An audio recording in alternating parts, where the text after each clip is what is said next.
Episode की शुरुआत होती है और हमें हमारे मेन कैरेक्टर को दिखाया जाता है जो इस वक्त काफ़ी ज़्यादा जख्मी हालत में था और वो भागते हुए कहीं दूर जा रहा था।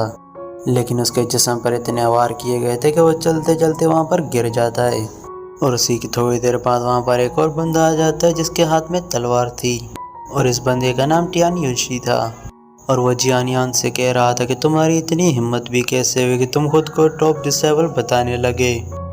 लेकिन आज मैंने तुम्हें तुम्हारी औकात याद दिला दी। तुम टियानी माउंटेन के फर्स्ट डिसेबल कहलाने के लायक भी नहीं हो। ज़रा मुझे अच्छे से देख लो, मैं हूँ टियानी शी जिसने तुम्हारा ये हाल किया है। तुम क्या ही कर सकते हो मेरा, तुम्हें जो खाना है वो खा लो। और मैंने ही तुम्हारी ब्लड लाइन को डिस्ट्रॉय कर दिया है। मैं वही इंसान हूँ जिसको तुमने हरा कर उसका मजाक बना दिया था। तभी जियान यांग कहने लगता है, अगर तुमने मुझे धोखे से ना हराया होता तो मैं तुम्हारे शहर में हर जगह तुम्हारी तारीफें कर रहा होता। लेकिन तुम तो एक कायर हो जिसने मुझे पीछे से हमला करके हराया है। तुम तो सिर्फ एक कायर हो जो धोखे से भी वार कर सकते हो। ये सुन के टियान यूशी को काफ़ी गुस्सा आ जाता है और उसके ऊपर पाँव रख देता है। उसके जख्मों को वहाँ पे दबाने लगता है जिससे जियान यांग को काफ़ी ज़्यादा तकलीफ होने लगती है। वो चिल्ला रहा होता है दर्द के, जहाँ पर टियान उससे कहता है, अगर मैं चाहूँ तो मैं तुम्हारी अभी जान लेकर तुम्हें ख़त्म कर सकता हूँ, लेकिन मैं बिल्कुल भी ऐसा नहीं करने वाला। मैं चाहता हूँ तुम कुत्ते की तरह ज़िंदगी गुजारो, एक तड़प तड़प कर मरते रहो, ताकि तुम्हें पता चल सके कि जलील होना कैसा लगता है। और यान यहाँ पर चाह कर भी उसका कुछ नहीं उखाड़ सकता था। उसकी इतनी ज़्यादा हालत ख़राब थी कि वो हिल भी नहीं पा रहा था। और फिर हमें 1 साल बाद का सीन दिखाया जाता है। फिर हमें वहाँ पर एक सर्वेंट को दिखाया जाता है जिसका नाम लियार होता है और उसके हाथों में मेडिसिन्स होती हैं जो कि यान के लिए लेकर आई थी। वो कह रही होती है, मेरी कितनी किस्मत ख़राब है कि मुझे जैसे घटिया लूज़र इंसान के लिए दवाइयाँ लानी पड़ रही हैं। पता नहीं हमारे मास्टर ने तुम्हारे अंदर ऐसा क्या देख लिया, तुम जैसे लूज़र को उसने अपनी फैमिली का दामाद बना लिया। और तुम हमारी टांग फैमिली में पिछले 1 साल से पड़े हुए हो और टांग फैमिली के टुकड़ों पर पलते आ रहे हो। यकीन मानो, अगर मैं तुम्हारी जगह होती तो मैं किसी कुएं में कूदकर अपनी जान ले लेती, लेकिन तुम जैसे बेशर्म से तो इतना भी नहीं हो सकता। और ये कहकर वो सर्वेंट वहाँ से चली जाती है। फिर हम यान को देखते हैं जो अपने बिस्तर से उठ जाता है और मेडिसिन लेने चला जाता है। लेकिन वो जैसे ही मेडिसिन उठाता है तो उसे समझ आ जाता है इन लोगों ने दवाई में फिर से कुछ मिला दिया है ताकि यान मेडिसिन ना ले और वो बीमारी पड़ा रहे। वो लोग ये चाहते हैं कि यान कभी भी ठीक ना हो पाए। तभी जियांग यान को उसकी पुरानी बातें याद आने लगती हैं कि कैसे टियानशी ने उसे मारकर उसकी हालत ऐसे ख़राब कर दी। अब उसे अपनी सारी उम्र के लिए ऐसे यदमरा रहना पड़ेगा। यान जो कि एक ज़माने में टैलेंटेड इंसान माना जाता था, लेकिन आज उसकी कीमत 2 कौड़ी की भी नहीं है। ये कहकर वो काफ़ी ज़्यादा उदास हो रहा होता है। तभी उसको किसी की आवाज़ होती है। कंफ्यूज होकर इधर उधर देखने लग जाता है कि ये कहाँ से आवाज़ आ रही है, जिस पर फिर से आवाज़ आती है कि मैं तुम्हारे गले में पहने हुए पेंडेंट से बात कर रही हूँ। ये कहते उसके सामने एक वाइट एनर्जी नज़र आती है। तभी फेरी जियान के सामने आ जाती है। जियांग यान उस फेरी को देखकर काफ़ी ज़्यादा ही शौक हो जाता है और उस फेरी को जियांग की हालत देखकर उस पर काफ़ी ज़्यादा ही तरस आने लगता है। और वो कहती है कि तुम्हारी पूरी ब्लड लाइन डिस्ट्रॉय हो चुकी है और तुम्हारी फाउंडेशन भी क्योटिक हो चुकी है। सच बताऊं तो तुम काफ़ी ज़्यादा ही कमज़ोर हो गए हो। लेकिन मुझे समझ में नहीं आ रहा कि स्वॉर्ड सोलबोर्न ने तुम्हें अपना मास्टर क्यों चुना। तभी जियान उससे पूछता है कि आप हो कौन और मेरे पेंडेंट में कैसे आ गई।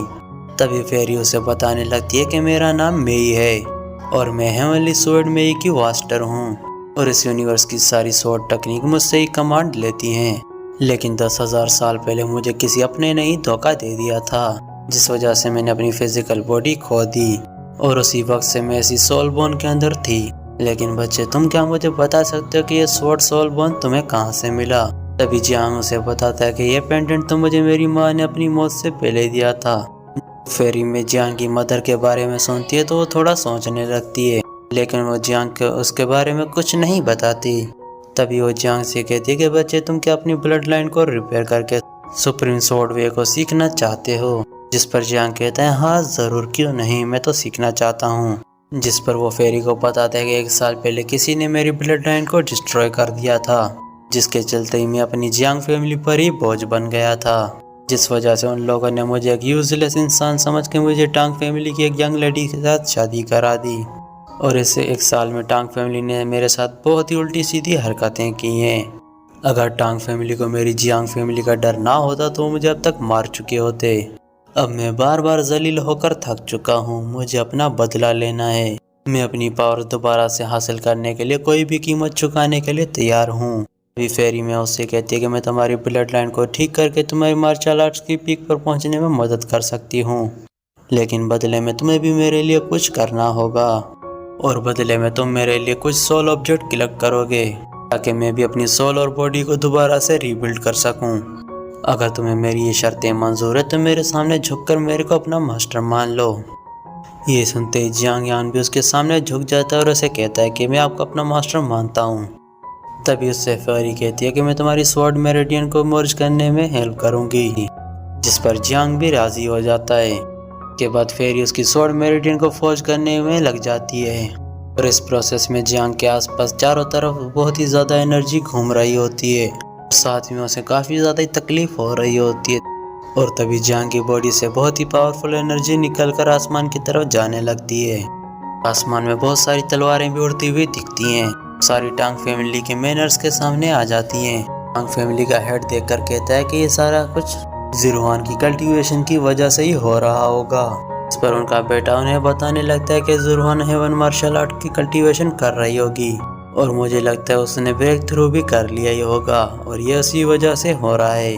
और ये सुनकर टियान फैमिली के हेड टियानसू को काफ़ी ज़्यादा यकीन हो जाता है कि ये ज़ीरुआन की कल्टीवेशन की वजह से ही हुआ है। और दूसरी तरफ ज़ीरुआन भी इस फिनोमिना को देखकर कह रही होती है कि मैंने भी अभी कल्टीवेशन कर ली है, लेकिन ये हेवनली फिनोमिना मेरी वजह से नहीं आया और पता नहीं ये किसकी वजह से हुआ है। और ये कहती वो फायर स्वॉर्ड यांग के कमरे में आकर हिट कर जाती है। इसी के साथ काफ़ी ज़्यादा एनर्जी फ्लक्चुएट होने लगती है। यान के आसपास काफ़ी ज़्यादा एनर्जी सर्कुलेट होने लगती है और यान इसमें कामयाब हो जाता है। लेकिन जियान यांग अपने आसपास देखता है तो उसकी मास्टर वहाँ पर नहीं होती।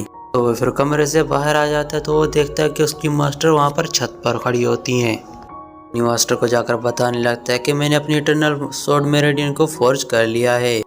तो उसकी मास्टर उसे कहती है कि मुझे बताओ कि तुम्हें कैसा फील हो रहा है। तभी जियांग अपनी पावर्स को चेक करने लगता है तो अपने आसपास की सारी जगह को महसूस कर पा रहा होता है। वो अपने आसपास की हर लिविंग बीइंग थिंग को फील कर पा रहा था और साथ में उसकी ये आयली ताकत पिछली पावर से भी काफ़ी ज़्यादा अलग थी। तभी उसकी मास्टर उसे बताने लगती है कि इटर्नल स्वॉर्ड मेरिडियन इस दुनिया में काफ़ी ज़्यादा ही अलग है और साथ ही में उसे बताने लगती है कि तुम्हारी स्वॉर्ड इंटीरियर मेरिडियन इस दुनिया में काफ़ी ज़्यादा यूनिक है और अब तुम मार्शल आर्टिस्ट ही नहीं ट्रांसेंडेंट स्वॉर्ड कल्टीवेटर बन चुके हो। Martial art as a foundation use करते हुए तुम अपनी कल्टीवेशन को रिफाइन कर सकते हो, लेकिन तुम्हारी कल्टीवेशन थोड़ी डिफरेंट होगी। तुम सोल इंटेंट के पहले लेवल पर पहुंच चुके हो, लेकिन फिर भी तुम्हारी पावर्स 1 स्टार ग्रैंड मास्टर के बराबर की होगी। साथ ही में अपनी स्वॉर्ड आसमान को हिट करके यान को दिखा देती है कि स्वॉर्ड कल्टीवेटर कितने ज़्यादा ये स्ट्रॉन्ग बन सकते हैं। और फिर वो जियांग से कहती है अगर तुम अच्छे से प्रैक्टिस करो तो तुम भी इतने पावरफुल बन सकते हो। जिस पर जियांग कहने लगता है कि वो भी मन लगा के प्रैक्टिस करने वाला है कि एक दिन मैं टियान को अच्छा से सबक सिखा पाऊँ। तभी फेरी उसे बताने लगी कि तुम्हें कल डीमन कोर्स के फायर एट्रीब्यूट्स को कलेक्ट करना होगा। जितने हायर ग्रेड के एट्रीब्यूट्स खरीद सकते हो वो तुम्हारे फायदे में ही रहेंगे। एक बार तुम्हें वो एट्रीब्यूट्स मिल जाएं तो मैं तुम्हारे लिए फायर बॉडी फोर्ज करूँगी। इतने में वहाँ पे वो सर्वेंट लियार आ जाती है तो फेरी उसे देखकर वहाँ से गायब हो जाती है। तो वो सर्वेंट जियांग से कहती है कि सेकंड मिस तुम्हें याद कर रही हैं, जल्दी से मेरे साथ चलो। जियांग उसे फॉलो करते हुए सेकंड मिस के पास पहुंच जाता है। जियांग जैसे कमरे में एंटर करता है तो लियार वो सर्वेंट पीछे से दरवाज़ा बंद कर देती है। तभी जियांग को सर्वेंट पे ऊपर शक होने लग जाता है और साथ ही में वो सामने देखता है कि सेकंड मिस शियार वहाँ पर सो रही है। तभी जियांग कहता है अगर सेकंड मिस ने मुझे बुलाया है तो वो यहाँ पे सो क्यों रही हैं। तभी वो शियार के चैम्बर में एंटर करता है तो वो देखता है कि शियार की हालत काफ़ी ज़्यादा खराब है। तभी फेरी उसे बताती है कि इस बंदी को यहाँ पे पॉइजन दिया गया है। पॉइजन इतने खतरनाक तरीके से फैल चुका है कि ये कभी भी मर सकती है। ये सुनते ही यान काफ़ी ज़्यादा पैनिक हो जाता है और वो डरने लगता है और वो फिर फेरी से कहता है कि मास्टर क्या आप इसे बचा सकती हो। जिस पर वो फेरी कहती है ये ना मेरी फैमिली की मेम्बर है और ना ही मेरी दोस्त, तो मैं इसकी जान क्यों बचाऊँ। तभी जियांग यान उसे बताता है कि ये लड़की वो इतनी बुरी नहीं है, पूरी टांग फैमिली में इसी ने मेरे साथ अच्छा बिहेव किया था और इसी वजह से मैं नहीं चाहता कि इसकी ज़िंदगी इससे छीन ली जाए। तो जियांग यान की बातें सुनकर उसकी मास्टर वहाँ पर एग्री हो जाती है, लेकिन उसकी वहाँ पर 2 कंडीशंस थी।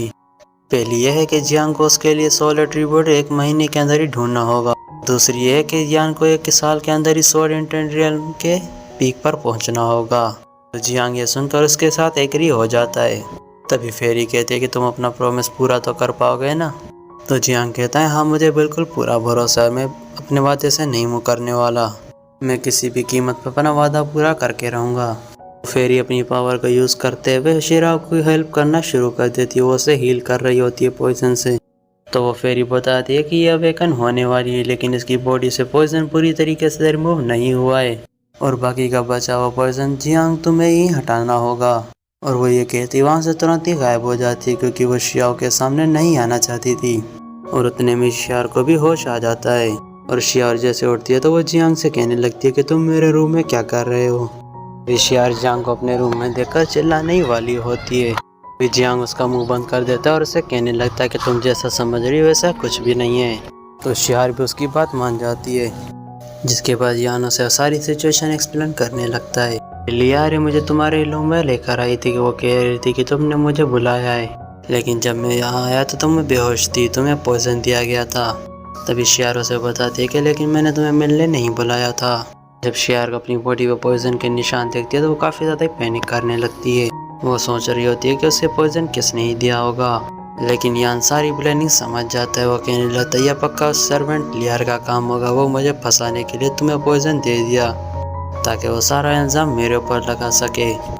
तभी शियार को याद आता है कि उसने एक सूप पिया था जो कि उसे सर्वेंट नहीं दिया था और शायद उसी के अंदर ही कोई पॉइजन मिलाया हुआ था।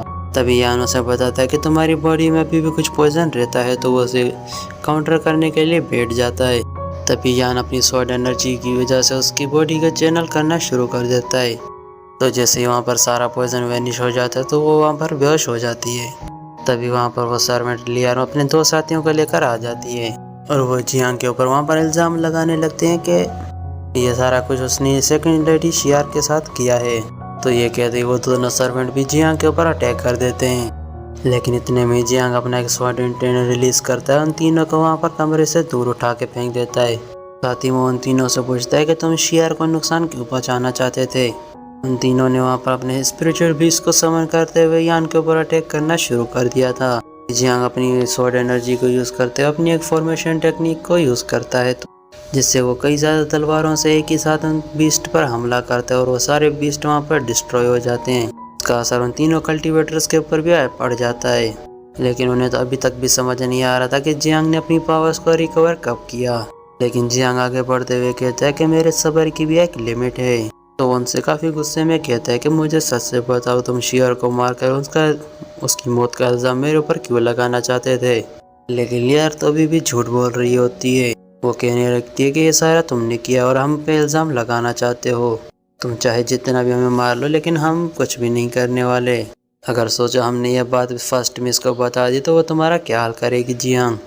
भी जियांग अपनी स्वॉर्ड उसकी गर्दन पर रखकर कहता है कि मैं ऐसी हरकत कभी भी नहीं कर सकता। वो तुम ही लड़की थी जो मुझे शियार के रूम में लेकर गई थी और तुम ही लोगों ने मुझे जानबूझ के फंसाने की कोशिश की है। तो मुझे सच सच बताओ कि तुम्हारे इंटेंशंस क्या थे। तो जियांग की स्वॉर्ड अपनी गर्दन के इतने पास देख उस सर्वेंट की हवा निकल जाती है। उसे समझ आ जाता है अगर वो सच नहीं बोलेगी तो वो वहाँ पे मारी जा सकती है। वो घबराते हुए कह रही होती है कि सबके पीछे मैं नहीं कोई और है, लेकिन उससे पहले वो किसी का नाम भी ले पाती। उसके साथी ने वहाँ पर किसी नीडर को खींच के उसकी जान ले ली। जियांग अचानक से शौक हो जाता है कि इसकी ये मर कैसे गई। इतने में वहाँ पर टांग फैमिली का हेड अपनी बेटी के साथ ज़ीरोआन के साथ वहाँ पर पहुँच जाता है। तभी वो कल्टीवेटर से लीडर को बताने लगता है कि जियांग ने आपकी बेटी को पॉइजन देकर उसे जान से मारने की कोशिश की है। जब हमने उसे रंगे हाथों पकड़ लिया तो उस बात से मुकर गया और उसने हमारी सर्वेंट को भी मार दिया है। लियार उसे अपने हाथों से सजा देना चाहती थी, लेकिन उसने लियार का ये हाल कर दिया। ये सारी बातें सुनने के बाद वो फैमिली हेड काफ़ी ज़्यादा गुस्से में आ जाता है और वो भड़कते हुए कहता है जल्दी से मुझे सच बताओ, जो ये बंदा कह रहा है क्या ये सच है। जियांग तुमने ये सच में किया है। और साथ ही में अपनी फायर पावर का यूज़ करते हुए जियांग के ऊपर भी अटैक कर देता है, लेकिन यान ने उसके अटैक को बड़ी इजीली डॉज कर लिया। होंग टाई को बताने की कोशिश कर रहा था कि लोग मुझे फंसा रहे हैं, मैंने ऐसा कुछ भी नहीं किया। ना ही मैंने शियार की जान लेने की कोशिश की है और ना ही इसी सर्वेंट को मैंने मारा है। लेकिन वो लीडर उसकी बातों पर यकीन करना ही नहीं चाह रहा था। अभी जियांग कहता है कि मैं जानता हूँ आप हमेशा से ही मुझे लूजर समझते थे, लेकिन अगर मेरी जियांग फैमिली इतनी ज़्यादा ताकतवर ना होती तो आप मुझे यहाँ से कब का निकाल देते। लेकिन अभी आपको एक परफेक्ट मौका मिल चुका है मुझे यहाँ से धक्के मार के निकालने का। इसी वजह से आप इस मौके को हाथ से नहीं निकालने चाहते।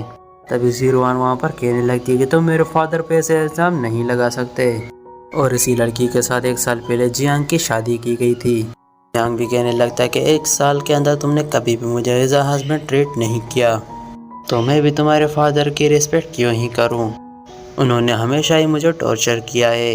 तभी उसकी बातें सुन के एल्डर वहाँ पे कहने लगता है कि हमने तो बहुत ही खुदगर्ज इंसान को ही पनाह दे दी, तो हमारे रहम के भी काबिल नहीं हो। वो इतने में गुस्से में आकर जियांग यान के ऊपर बहुत ही अटैक करना शुरू कर देता है। वो लगातार कई सारे अटैक करे जा रहा था, लेकिन जियांग भी उस अटैक को डॉज कर रहा था बड़ी इजीली। तो यांग ने भी अपनी पावर्स का यूज करते हुए उसके ऊपर अटैक कर दिया और उसे पीछे धकेल दिया। जो सब कुछ देखकर ज़ीरो भी काफ़ी हैरान थी और वो होंग टाई भी बहुत ही हैरान हो जाता है कि ये इतना पावरफुल कैसे हो गया कि वो दोनों एक दूसरे के ऊपर फिर से अटैक कर पाते। तभी शियार को होश आ जाता है और वो अपने फादर को बताने लगती है कि जियांग ने मेरे को कुछ भी नहीं किया, उसने उल्टा मेरी जान बचाने की कोशिश की है। दरअसल मुझे लियार और इसी कल्टीवेटर ने हर्ट किया था और इन लोगों ने ही मुझे पॉइजन दिया था। ब्रदर जियांग अगर टाइम पे नहीं आते तो मैं कब का मर चुकी होती, उन्होंने ही मेरी जान बचाई है। तभी ज़ीरो-1 जाकर अपनी छोटी सिस्टर को वहाँ पर संभालने लगती है। शियारो से बताने लगती है कि इन दोनों ने मुझे पॉइजन दिया था, अगर ब्रदर यांग टाइम पर नहीं आते तो मैं कब का मर जाती। ये सुनते ही होंग टाई उन दोनों से पूछने लगता है कि क्या ये सच है, तो मुझे बताओ तुम दोनों ने मेरी बेटी को नुकसान क्यों पहुंचाया। हालांकि वो दोनों भी इस बात से मुकर रहे होते कि हमने ऐसा कुछ भी नहीं किया। तभी शियारो ने बता दिया कि कैसे इन दोनों ने सूप पिलाकर ये पॉइजन दिया। फाइनली वहाँ पर एक सर्वेंट सच्चाई बताने के लिए तैयार हो जाता है और वो होंग टाई से कहता है कि उसे एक बंदे ने ऐसा काम करने के लिए कहा था, वरना हम तो कभी भी इसको नुकसान नहीं पहुँचाते। इतने में वो सर्वेंट उसका नाम बता पाता तो उसके दूसरे साथी ने उसकी वहीं पर ही जान ले ली। वो गुस्से से होंग टाई से कहता है कि देखते जाओ तुम्हारी कैसी पूरी टांग फैमिली को डिस्ट्रॉय होता हुआ। इतना कहते ही उसने अपने खंजर को खुद के अंदर ही घोंप के अपनी जान ले ली। और ये सारा इंसिडेंट देखने के बाद वो होंग टाई अपनी बेटी से कहता है कि ऐसा कौन है जो हमारी टांग फैमिली को नुकसान पहुंचाना चाहता है, इसलिए जितना जल्दी हो सकता है तुम उस बंदे का पता लगाओ, मैं उसके अपने हाथों से जान लेना पसंद करूँगा। जियार कहने लगती है कि मैं शियार को अपने साथ अपनी मार्शल एकेडमी में ले जाना चाहूँगी, वहाँ पर मैं शियार को ट्रेनिंग भी करा सकती हूँ और उसे प्रोटेक्ट भी कर सकती हूँ और उसका यहाँ पर रुकना खतरे से खाली नहीं होगा। तो होंग टाई भी उसकी बातों पर राजी हो जाता है, लेकिन वहीं पर ही जियांग आ जाता है और वो भी कहता है कि मैं भी स्टार क्लाउड एकेडमी में जाना चाहता हूँ। जो ये सुनते ही वहाँ पर वो तीनों लोग काफ़ी शौक हो जाते हैं, क्योंकि होंग टाई का रवैया काफ़ी ज़्यादा बदल चुका था, क्योंकि यांग ने उसकी बेटी की जान बचाई थी। वहीं पर यांग सोचने लगता है अगर मुझे स्टार क्लाउड एकेडमी में एडमिशन मिल जाता है तो मैं वहाँ के रिसोर्सेज को भी यूज़ कर सकता हूँ, साथ ही फेरी मास्टर के लिए सोल आर्टिफैक्ट भी ढूंढना आसान हो जाएगा। तभी वहाँ पर ज़ीरो-1 से कहने लगती है तुमने थोड़ी देर पहले ही मुझसे कहा था कि मैं तुम्हें हस्बैंड जैसा ट्रीट नहीं करती, तुम अचानक से मुझसे हेल्प क्यों मांग रहे हो। यान भी अपने मन में सोच रहा था कि अब इसका मैं क्या ही जवाब दूँ। शियार बीच में कहती है कि भाई ने मेरी जान बचाई तो आप इतना तो कर ही सकती हैं। तो अब होंग टाई को भी यांग से कोई भी एतराज़ नहीं होता, तो वहाँ पर ज़ीरो-1 एकेडमी में ले जाने के लिए उसको रेडी हो जाती है, लेकिन उसकी वहाँ पर कुछ कंडीशंस होती हैं। पहली कंडीशन उसकी ये होती है कि यान वहाँ पर एकेडमी में किसी को भी नहीं बताया गया कि ज़ीरो-1 उसकी वाइफ है, और ज़ीरो-1 वहाँ की मास्टर होने के बावजूद भी यान की वहाँ पर कोई भी मदद नहीं करेगी। यान को वहाँ पर सब कुछ अपने बलबूते पर ही हासिल करना होगा। यान भी उसके लिए तुरंत ही राजी हो जाता है। अब हमें अगले सीन में दिखाया जाता है कि जियांग वहाँ पर नहा रहा होता है, यहाँ पर वो उस सर्वेंट लियार के बारे में और उस कल्टीवेटर के बारे में ही सोच रहा होता है, आखिर वो लोग किसके लिए ही काम कर रहे होंगे, आखिर में वो पर्सन कौन ही होगा जो मुझे अपने रास्ते से हटाना चाहता है। और इतने में वो फेरी वहाँ पर आ जाती है और उस जियांग से पूछ रही होती है क्या वो ज़ीरो-1 तुम्हारी वाइफ है। जियांग अपनी मास्टर को देखता है तो अपनी इज्जत ढकते हुए कहता है कि मास्टर मैं अभी नहा रहा हूँ, सब इस टाइम पर बाहर चली जाएं। तो वो फेरी मास्टर भी उसे टीज करते हुए कहती है कि मैं उस स्वॉर्ड सोल बोन में काफ़ी अच्छे से कैद थी, मैं तुम्हें बचपन से देखती आ रही हूँ, तुम्हारी बॉडी का कोई भी ऐसा पार्ट नहीं जो मैंने ना देखा हो। तो मेरे सामने कोई भी हेजिटेशन करने की कोई ज़रूरत नहीं। और यानी ये बात सुन के काफ़ी ज़्यादा शर्म के मारे लाल हो जाता है। जो मास्टर फेरी उसे बताने लगती है कि वो 01 काफ़ी ज़्यादा कोल्ड नेचर की है, पता नहीं तुमने उसके साथ शादी क्यों ही कर ली। तो यान फेरी को बताने लगता है कि हमारी शादी टांग फैमिली के पेट्रियार्क शाओटियान ने कराई थी, लेकिन इसके पीछे की वजह तो मुझे भी नहीं पता। हो सकता है उन लोगों ने हमारी जियांग फैमिली का नाम और इन्फ्लुएंस देखकर ये रिश्ता किया हो। मेरी जियांग फैमिली इंपीरियल कॉन्टिनेंट में सबसे स्ट्रॉन्गेस्ट मानी जाती है और इसी वजह से टांग फैमिली अभी तक मुझे बर्दाश्त करती आ रही थी। भले ही 01 ने मुझसे शादी ज़रूर की थी, लेकिन उसने आज तक मुझे कभी अपना हस्बैंड एक्सेप्ट नहीं किया। हालांकि उसने मुझे कोई नुकसान भी नहीं पहुंचाया। इनफैक्ट उसने तो एक बार मेरी जान भी बचाई थी। तो मास्टर फेरी उसे बताने लगती कि तुम अब मेरे डिसाइपल हो। एक दिन तुम स्वॉर्डमैनशिप की पीक पर ज़रूर पहुंच जाओगे, ये मेरा वादा है। और उससे तो कोई भी ऐसी लड़की नहीं होगी जो तुम्हें रिजेक्ट कर पाए। इनफैक्ट हो सकता है कि हेवनली फेरीज भी तुमसे अट्रैक्ट हो जाएं। इसलिए तुम 01 से दूर रहो, मुझे वो बंदी ठीक नहीं लग रही। तो जियांग अपनी मास्टर से प्रॉमिस करता है कि वो सिर्फ अपनी कल्टीवेशन पर ही ध्यान देगा और मेरे दिल में उसके लिए कोई भी इमोशंस नहीं है। इसी वजह से फेरी भी अब कम्प्लीटली रिलैक्स हो जाती है और उससे कहते हैं कि फायर एट्रीब्यूट्स वाले डीमन कोर भी लेकर आ जाना, तुम्हारी फायर एलिमेंट शॉर्ट बॉडी को फोर्स करेंगे। अगले दिन ये स्टार किलर मार्शल शेक में पहुंच जाते हैं और ये लोग जैसे ही हॉल में जाते हैं तो इनकी मुलाकात मास्टर हांग से हो जाती है और वो 01 से बताता है कि उससे मिलने के लिए मास्टर जिनफेंग आया है। लेकिन 01 उस बंदे के आने की वजह से काफ़ी खुश नहीं लग रही थी। असल में वो लिन फैमिली का एक बिगड़ा हुआ यंग मास्टर है। वो कमज़ोर लोगों को बुली करने की वजह से काफ़ी ज़्यादा मशहूर है। लेकिन 01 तो उस बंदे से मिलना भी नहीं चाह रही थी, लेकिन उस बंदे की लिन फैमिली काफ़ी ज़्यादा पावरफुल है। इस वजह से 01 के पास अब कोई भी और ऑप्शन नहीं होता। जैसे ही 01 से मिलने जा रही होती है तो शियार भी उसके साथ जाने के लिए कहती है। और दूसरी तरफ जियांग भी ये जानना चाहता था कि उस इविल बंदे को 01 से क्या ही काम है। तो फिर ये तीनों उस यंग मास्टर से मिलने के लिए रेडी हो जाते हैं। हालांकि वो हॉल मास्टर जियांग को वहाँ पर भेजना नहीं चाहता था। वो तो उसकी बेइज्जती करते हुए कहते तुम उसके जूते बराबर भी नहीं हो, तो वहाँ पर क्यों ही जाओगे। 01 उस हॉल मास्टर को कुछ कहने के बजाय यान से ही कहने लगती है अगर तुम खुद को जलील करवाना चाहते हो तो वहाँ आ सकते हो। इसके बाद वहाँ पर 01 गेस्ट हॉल में पहुँच जाती है, जहाँ पर वो लिन शाओफेन उसका इंतज़ार कर रहा था। तो 01 उससे पूछती कि मुझे बताओ तुम यहाँ पर क्यों आए हो। लेकिन वो जियार को गलत इशारों से देख रहा होता है। तभी उसकी नज़र पड़ती है यांग और शीरा। इस बंदे को पता होता है जियांग और 01 की शादी हुई है, तो वो जानबूझ के यांग के सामने ये कहने लगता है कि अगर तुम मेरी हो जाओ तो मैं तुम्हें कल्टीवेशन के पीक पर पहुंचने में मदद करूंगा।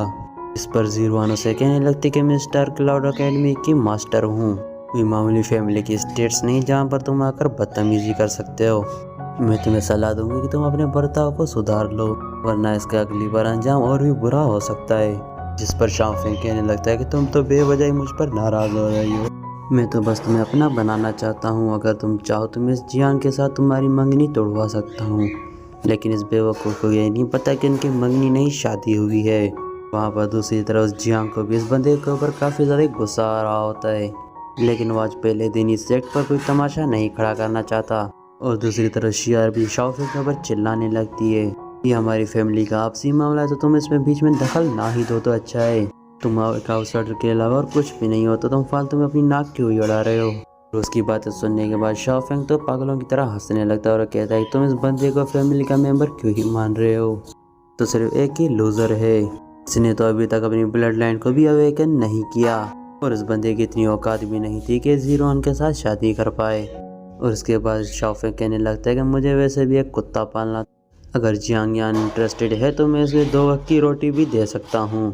तभी वहाँ पर जियांग यान अपनी आइज़ को एक्टिवेट करते हुए उसकी बॉडी को चेक करने लगता है। उसके बाद वो कहता है कि मुझे पता नहीं तुम मेरी शादी के बारे में इतनी क्यों ही फिक्र कर रहे हो, तुम तो खुद भी मौत की कगार पर खड़े हो। मुझे लगता है कि तुम्हें खुद पर ही ध्यान देना चाहिए ना कि दूसरों पर।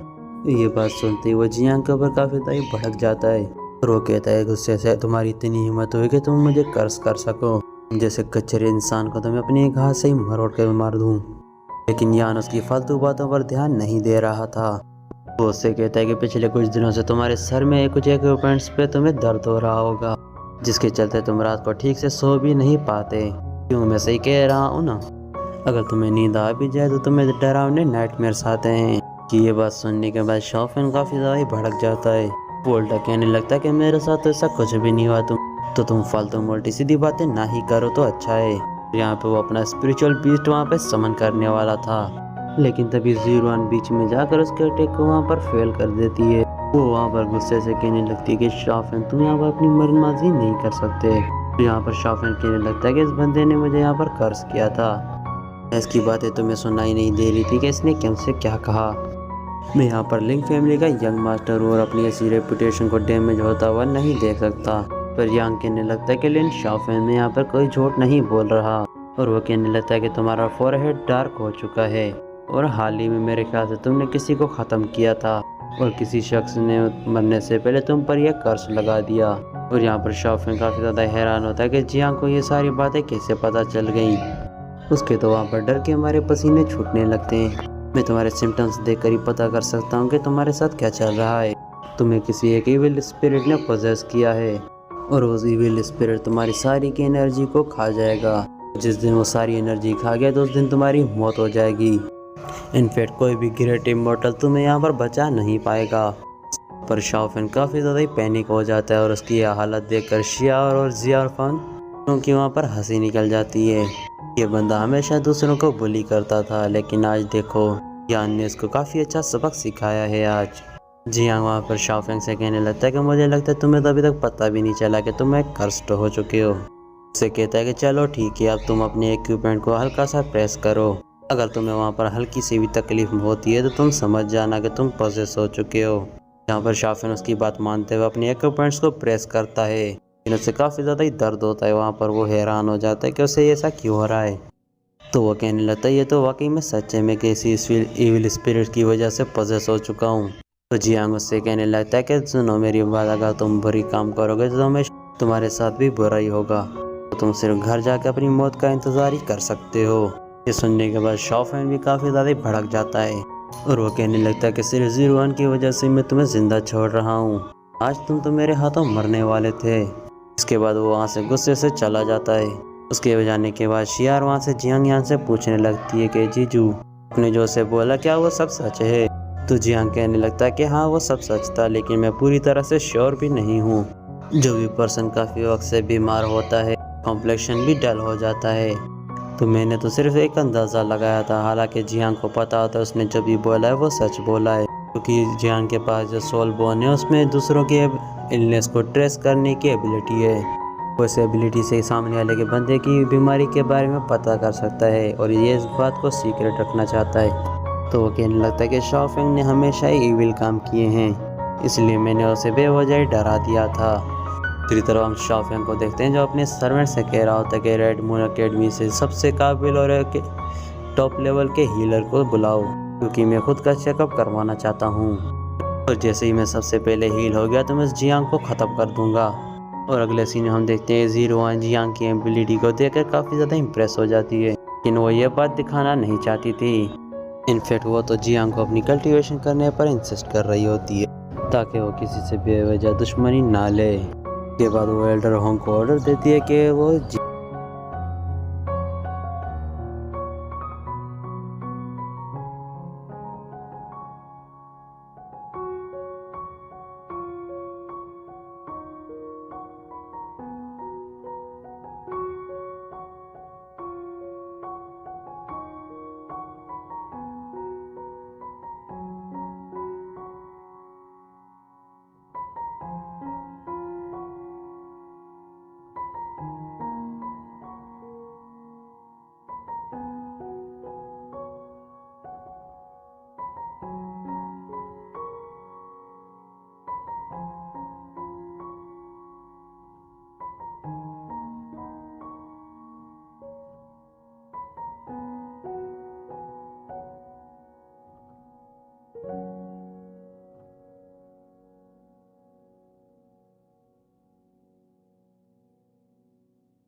शियार वहाँ पर अपनी सिस्टर से कहती है कि सिस्टर आप उसे डिसेबल बनने से क्यों रोक रही हो, उसके पास एबिलिटीज़ भी और वो डिसेबल बनने के काबिल भी है और वो कभी भी आपको डिसअपॉइंट नहीं करेगा।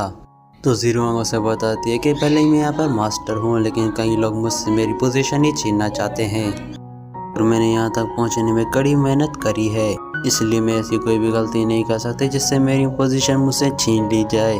और वैसे भी मैं जियांग की हर बार मदद नहीं कर पाऊंगी और उसे खुद को काबिल बनाना पड़ेगा ताकि जो लोग उसे लूज़र समझते हैं उनके मुंह पर ताले लग जाएं। वैसे भी जिन लोगों को पता है यांग और मेरी मंगनी में वो मेरा मजाक उड़ाते हैं, ये तो अच्छा हुआ उन लोगों को हमारी शादी की खबर नहीं मिली, वरना तो वो लोग मेरा जीना ही हराम कर देंगे।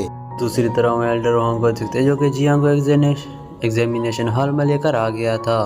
वो यहाँ पर जियांग को बताता था यहाँ पर इल्यूजन फॉर्म सेटअप है, अगर तुम इसे पार कर गए तो मैं तुम्हें डिसेबल बनने का ट्रायल का मौका दूंगा।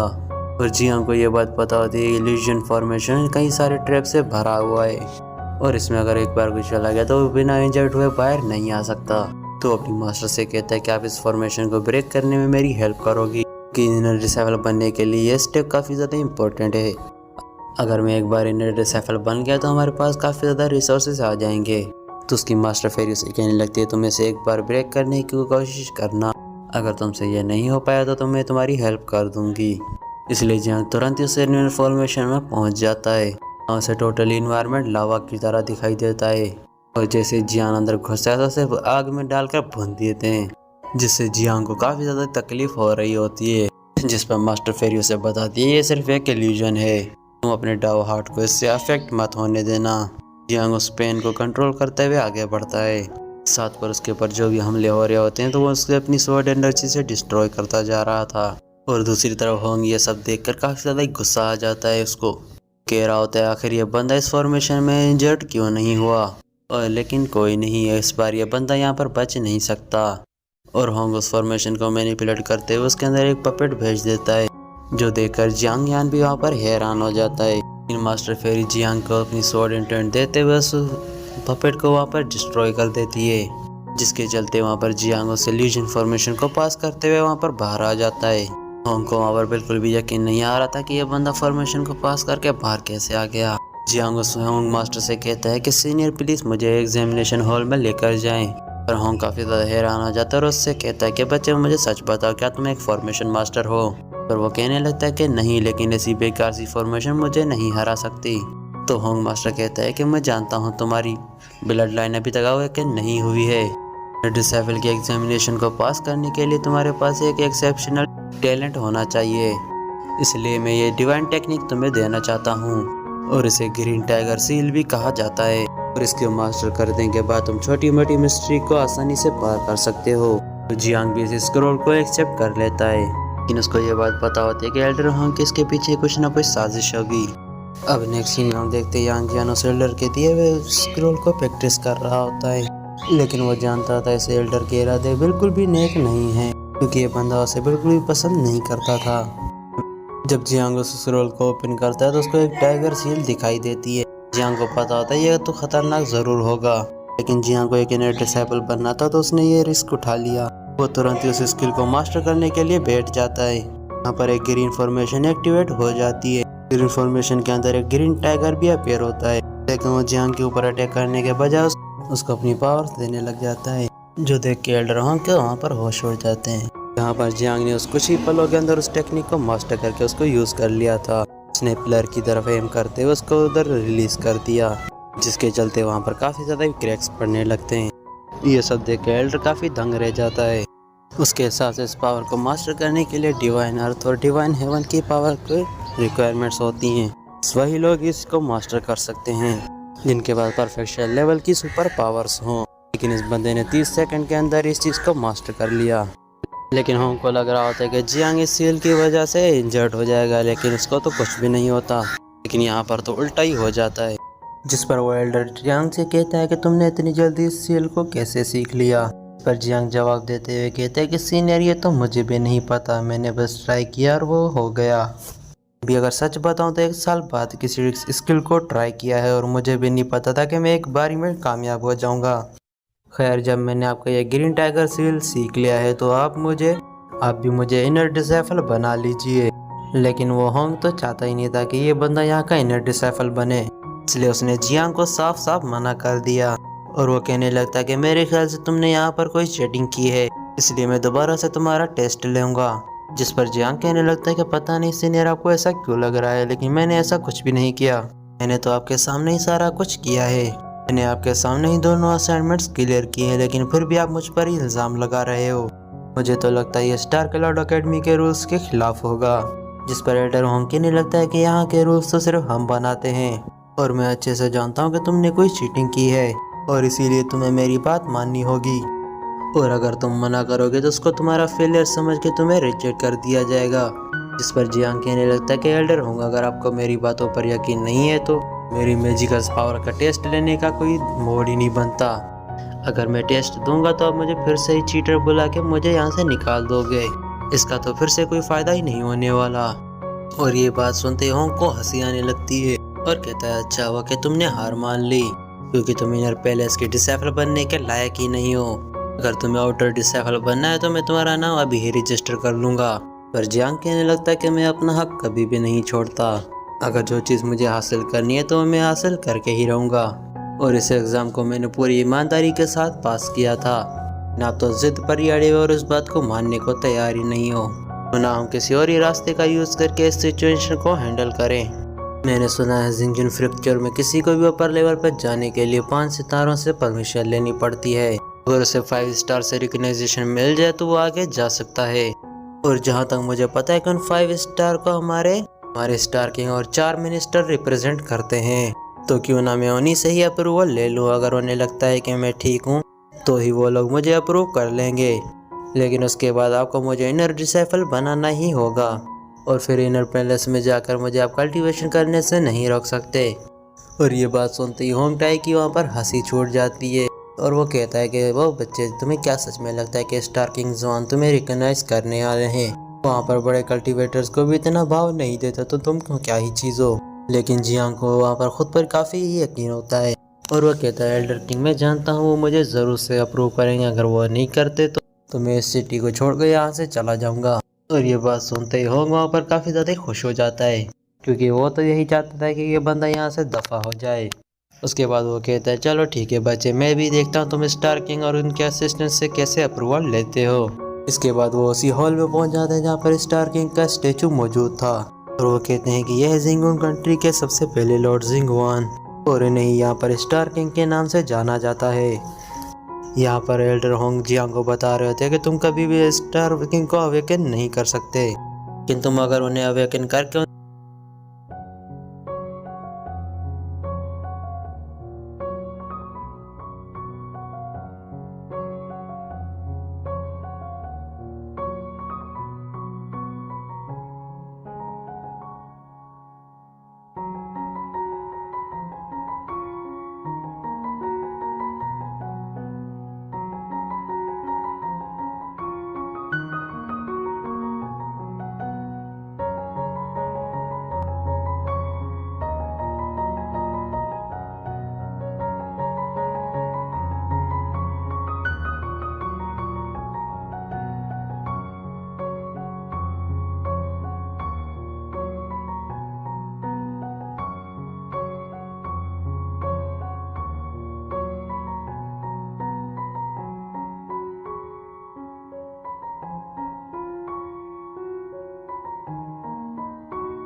और मैं जानता हूँ तुम्हें स्टार किंग से कोई भी रिकॉग्निशन नहीं मिला।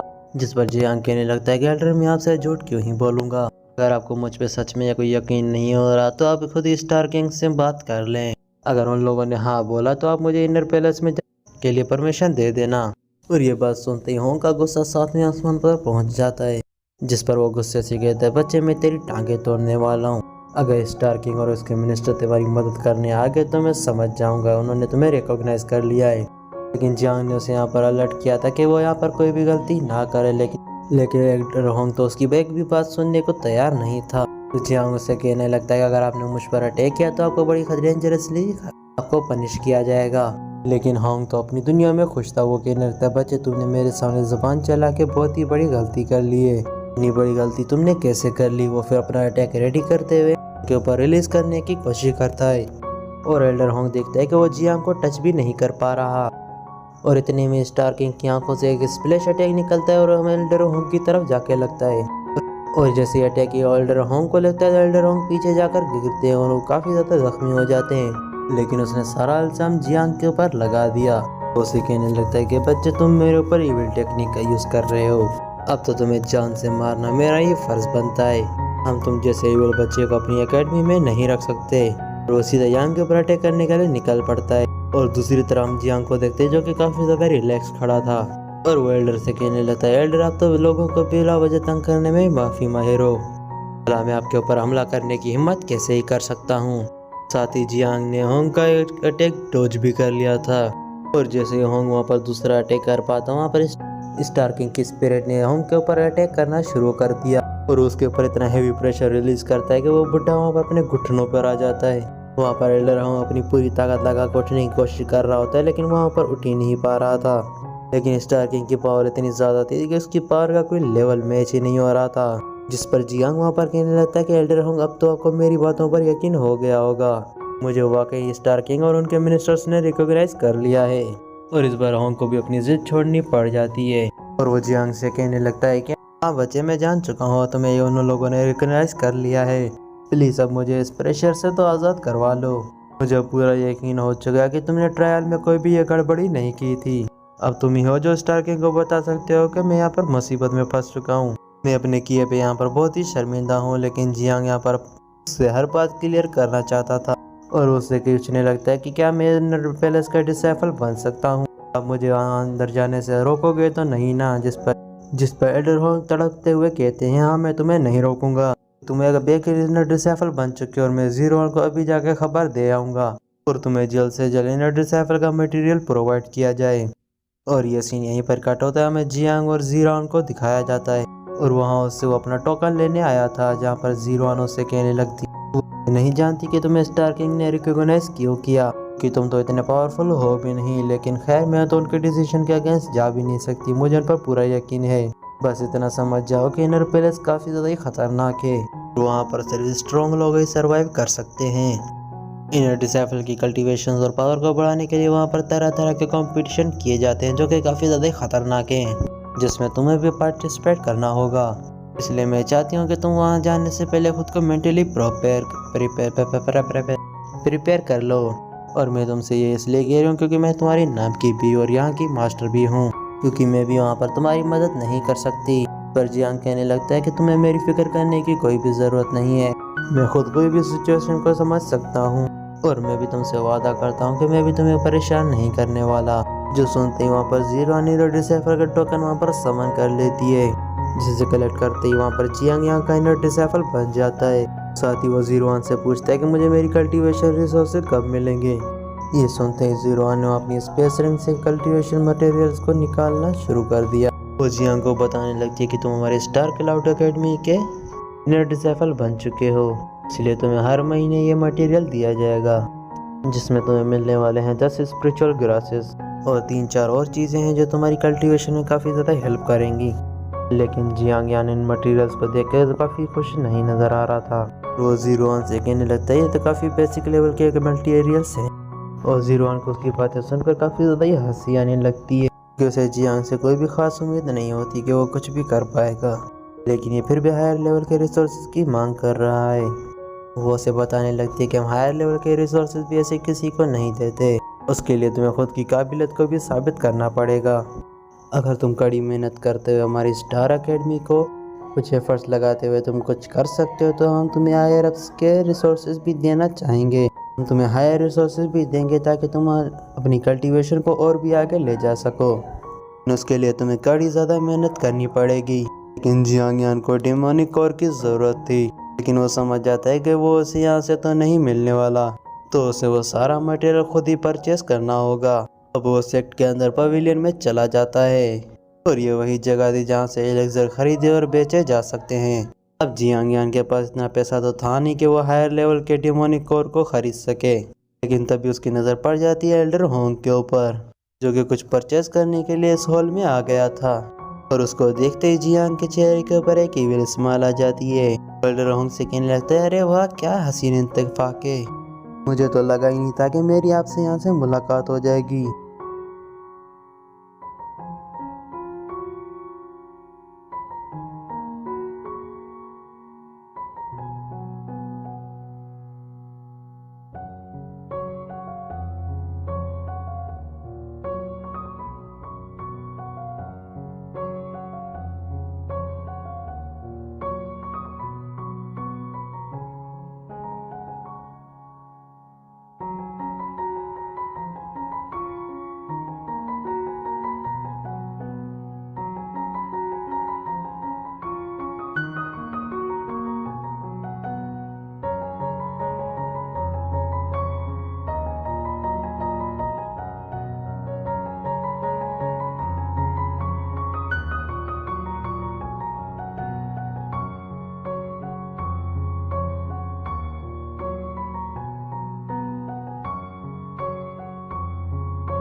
फिर अगले सीन में हम देखते हैं कि एल्डर होंग जियांग यान को लेकर एक कोर्टयार्ड में पहुंच गया था और उससे कहने लगता कि मैंने तुम्हारी दोनों ख्वाहिशें पूरी कर ली है, मैंने तुम्हें काफ़ी कीमती रिसोर्सेज भी दे दी और ये कोर्टयार्ड भी, ताकि तुम यहाँ पर बिना डिस्टर्ब हुए प्रैक्टिस कर पाओ। मेरे ख्याल से इतना काफ़ी है कि तुम मुझे अभी बिला वजह ब्लैकमेल करना बंद कर दो।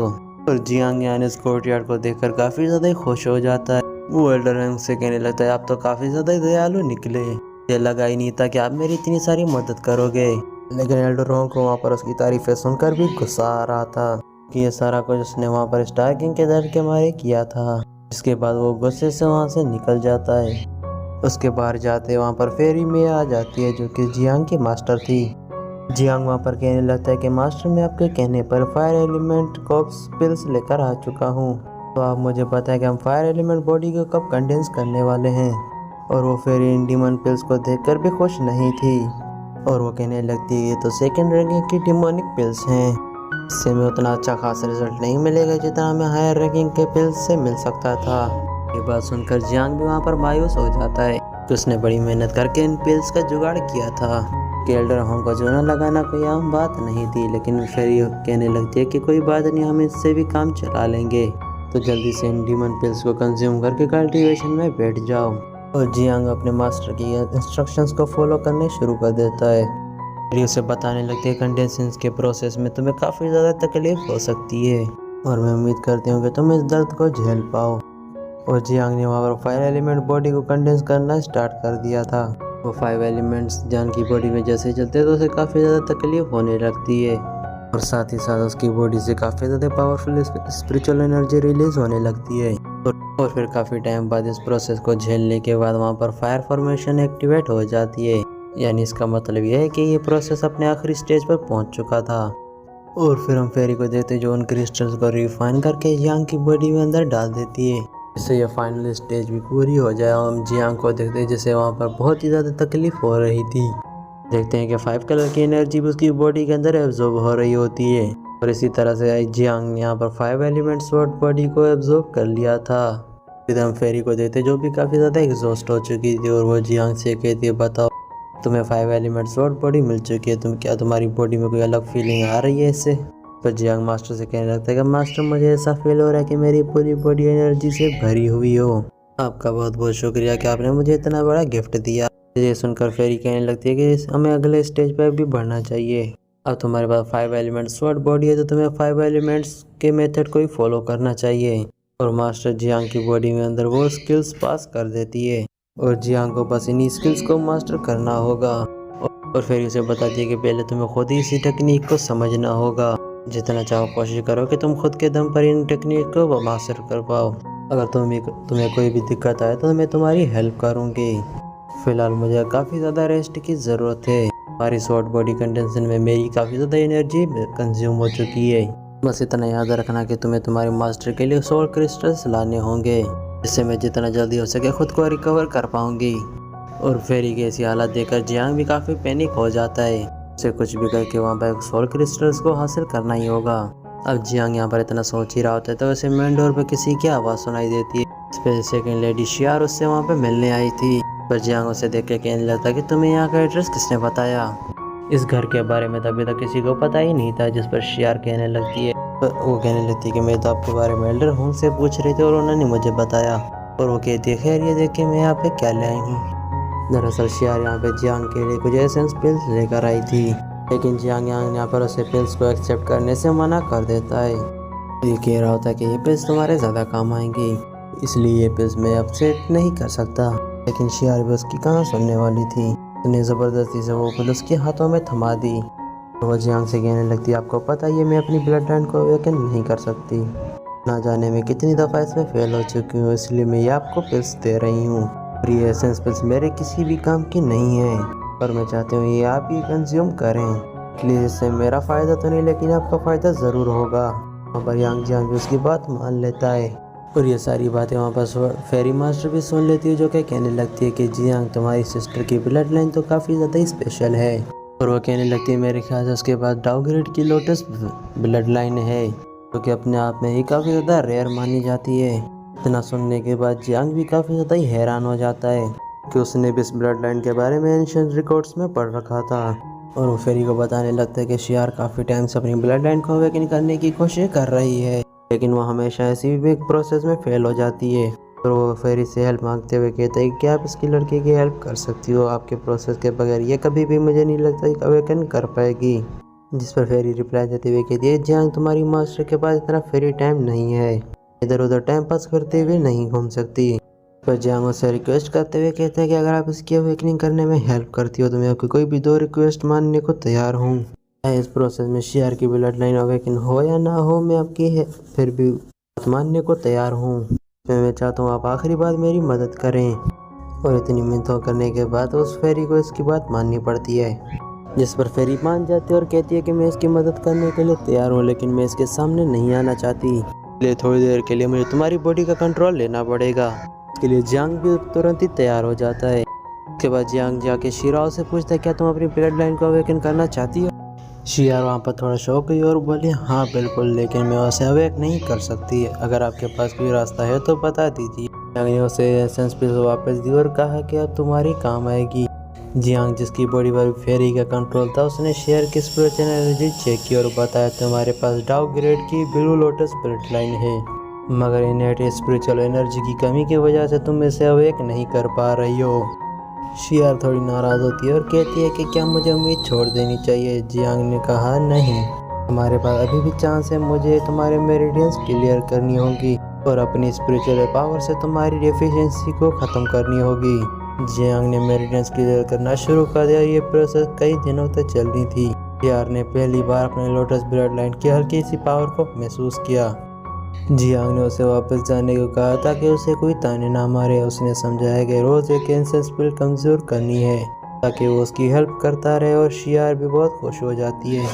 और जियांग ने रिक्वेस्ट की कि सारी बातें को अपनी सिस्टर जियार को मत बताना, ये हमारे सीक्रेट रहेगा।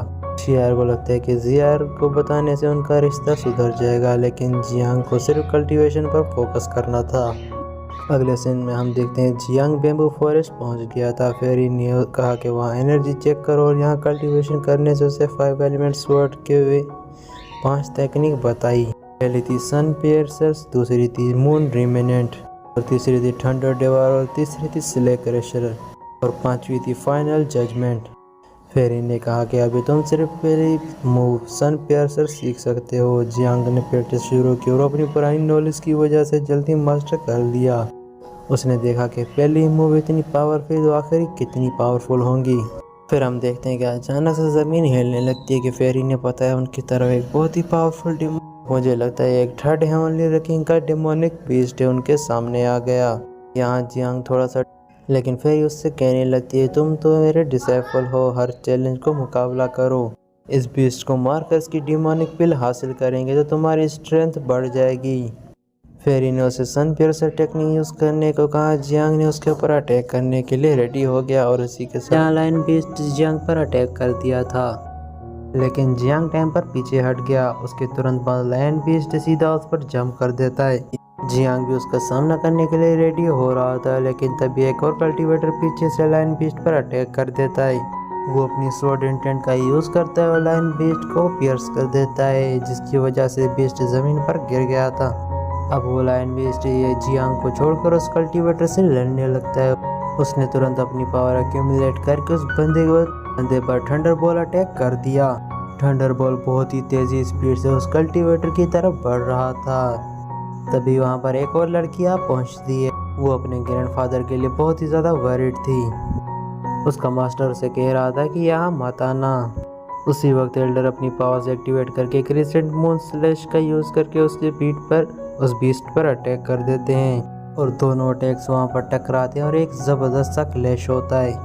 लेकिन एल्डर देखते हैं कि लायन बीस्ट ने उनके क्रिसेंट मून स्लैश को तोड़ दिया और अब वो बीस्ट सीधा एल्डर पर अटैक करने के लिए आ रहा था। ये देखकर एल्डर भी एक सेकंड के लिए पैनिक हो गया था।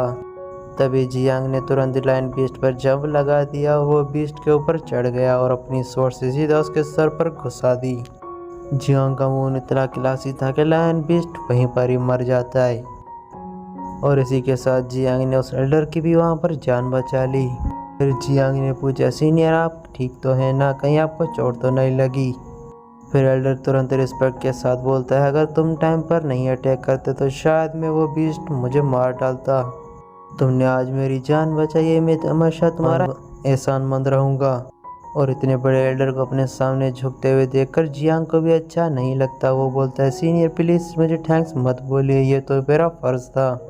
वैसे मुझे इस लायन बीस्ट की गोल्डन हॉर्न और उसकी कोर की ज़रूरत थी, मगर अगर आप परमिशन दे तो मैं इसे ले सकता हूँ।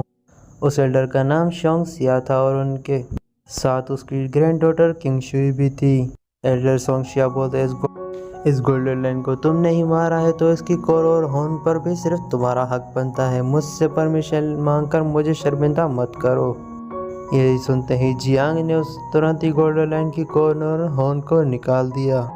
फिर एल्डर शोंग सिया बोले, मुझे लगता है कि तुम क्लाउड ड्रीम पवेलियन के कल्टीवेटर हो। क्या तुम यहाँ पे फ्लेम ग्रास ढूंढने आए हो? जियांग ने पहली बार फ्लेम ग्रास का नाम सुना था, इसलिए वो एल्डर से इसके बारे में पूछने लगता है। एल्डर ने तुरंत उसे फ्लेम ग्रास दिखाते हुए कहा, मुझे इस ग्रास की बहुत ही ज़्यादा ज़रूरत है ताकि मैं अपनी ग्रैंड डॉटर किंग शुई को हील कर सकूँ। अगर ये मिल जाए तो शायद उसकी जान बच सकती है। जियांग थोड़ा कंफ्यूज हो गया और किंग शुई को आखिर क्या हुआ। तो तभी मास्टर फेरी ने उसकी सारी बातें सुन ली। फेरी ने जियांग को कहा, उस एल्डर को बता दो कि फ्लेम ग्रास उसकी ग्रैंड डॉटर की जान नहीं बचा सकते। जब जियांग ने फेरी से वो वजह पूछी तो फेरी बताती है कि मुझे तुम्हारी बॉडी को टेम्पररी प्रोसेस करना होगा ताकि मैं उस लड़की को चेक कर सकूं, शायद मैं उसकी इलनेस को हील कर पाऊं। फिर फेरी ने उस बंदे से कहा, उस बंदे ने जो सोल क्रिस्टल पेंडल पहना है वो मुझे दे दो। उसके बाद मास्टर फेरी ने जियांग की बॉडी को पजेस कर लिया। अब फेरी जियांग की फॉर्म में ही बात करने लगी। उसने कहा, फ्लेम ग्रास सिर्फ सेकंड ग्रेड की स्पिरिचुअल मेडिसिन है, इसमें इतनी एबिलिटी नहीं कि तुम्हारी ग्रैंड डॉटर की जान बचा सके। ये सुनकर एल्डर सोंगशिया काफ़ी शौक हो जाते हैं। उन्होंने पूछा कि क्या तुम किंग शुई की हिडन इलनेस को भी देख सकती हो। जियान जो कि एक्चुअली में फेरी है, उसने जवाब दिया, हाँ हो सकता है तुम्हारी ग्रैंड डॉटर के पास 9 यिन बॉडी हो। यह हज़ारों सालों में सिर्फ एक बार अपीयर होती है, यानी किंग शुई नेचुरल गिफ्टेड है, लेकिन उसकी कल्टीवेशन लो होने की वजह से वो 9 यिन फोर्स को कंट्रोल नहीं कर पा रही है। इसी वजह से वो फोर्स उसके बोन मैरो तक पहुंच चुकी है। अगर इस फोर्स को जल्दी कंट्रोल नहीं किया गया तो किंग शुई की जान ले सकती है। यह सब सुनकर एल्डर काफ़ी ज़्यादा शॉक हो गए थे।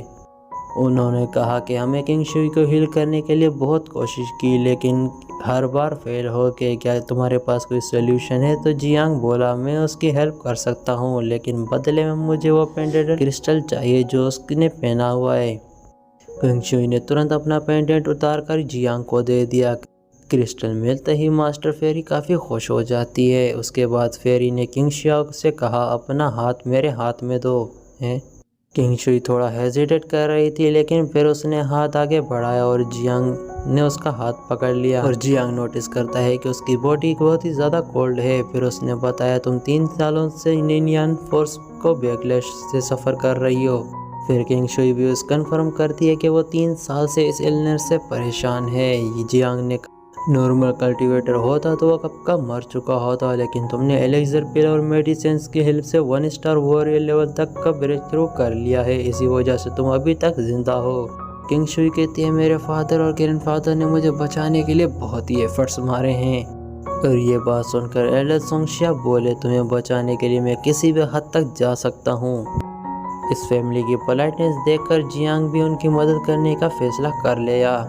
फिर अगले सीन में हम जियांग अपनी डिवाइन पावर किंग शुई की बॉडी में ट्रांसफ़र करता है, जिससे 9 यिन बैकलैश थोड़ा सा सप्रेस हो जाता है। लेकिन मास्टर फेरी सोल पावर वीक होने की वजह से वो ज़्यादा तक प्रोसेस को कंटिन्यू नहीं कर सकती। इसलिए जियांग ने कहा, आज के लिए बस इतना ही। कुछ दिनों तक 9 यिन फोर्स तुम्हें तंग नहीं करेगी। 3 दिन बाद मैं फिर से तुम्हारा ट्रीटमेंट करूँगा।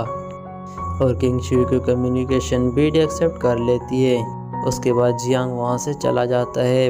बाद में जियांग और स्वर्ड फेरी वापस से कल्टीवेशन करने लगे। फेरी ने क्रिस्टल को रिफाइन किया और अपनी स्पिरिचुअल पावर को रिकवर कर ली।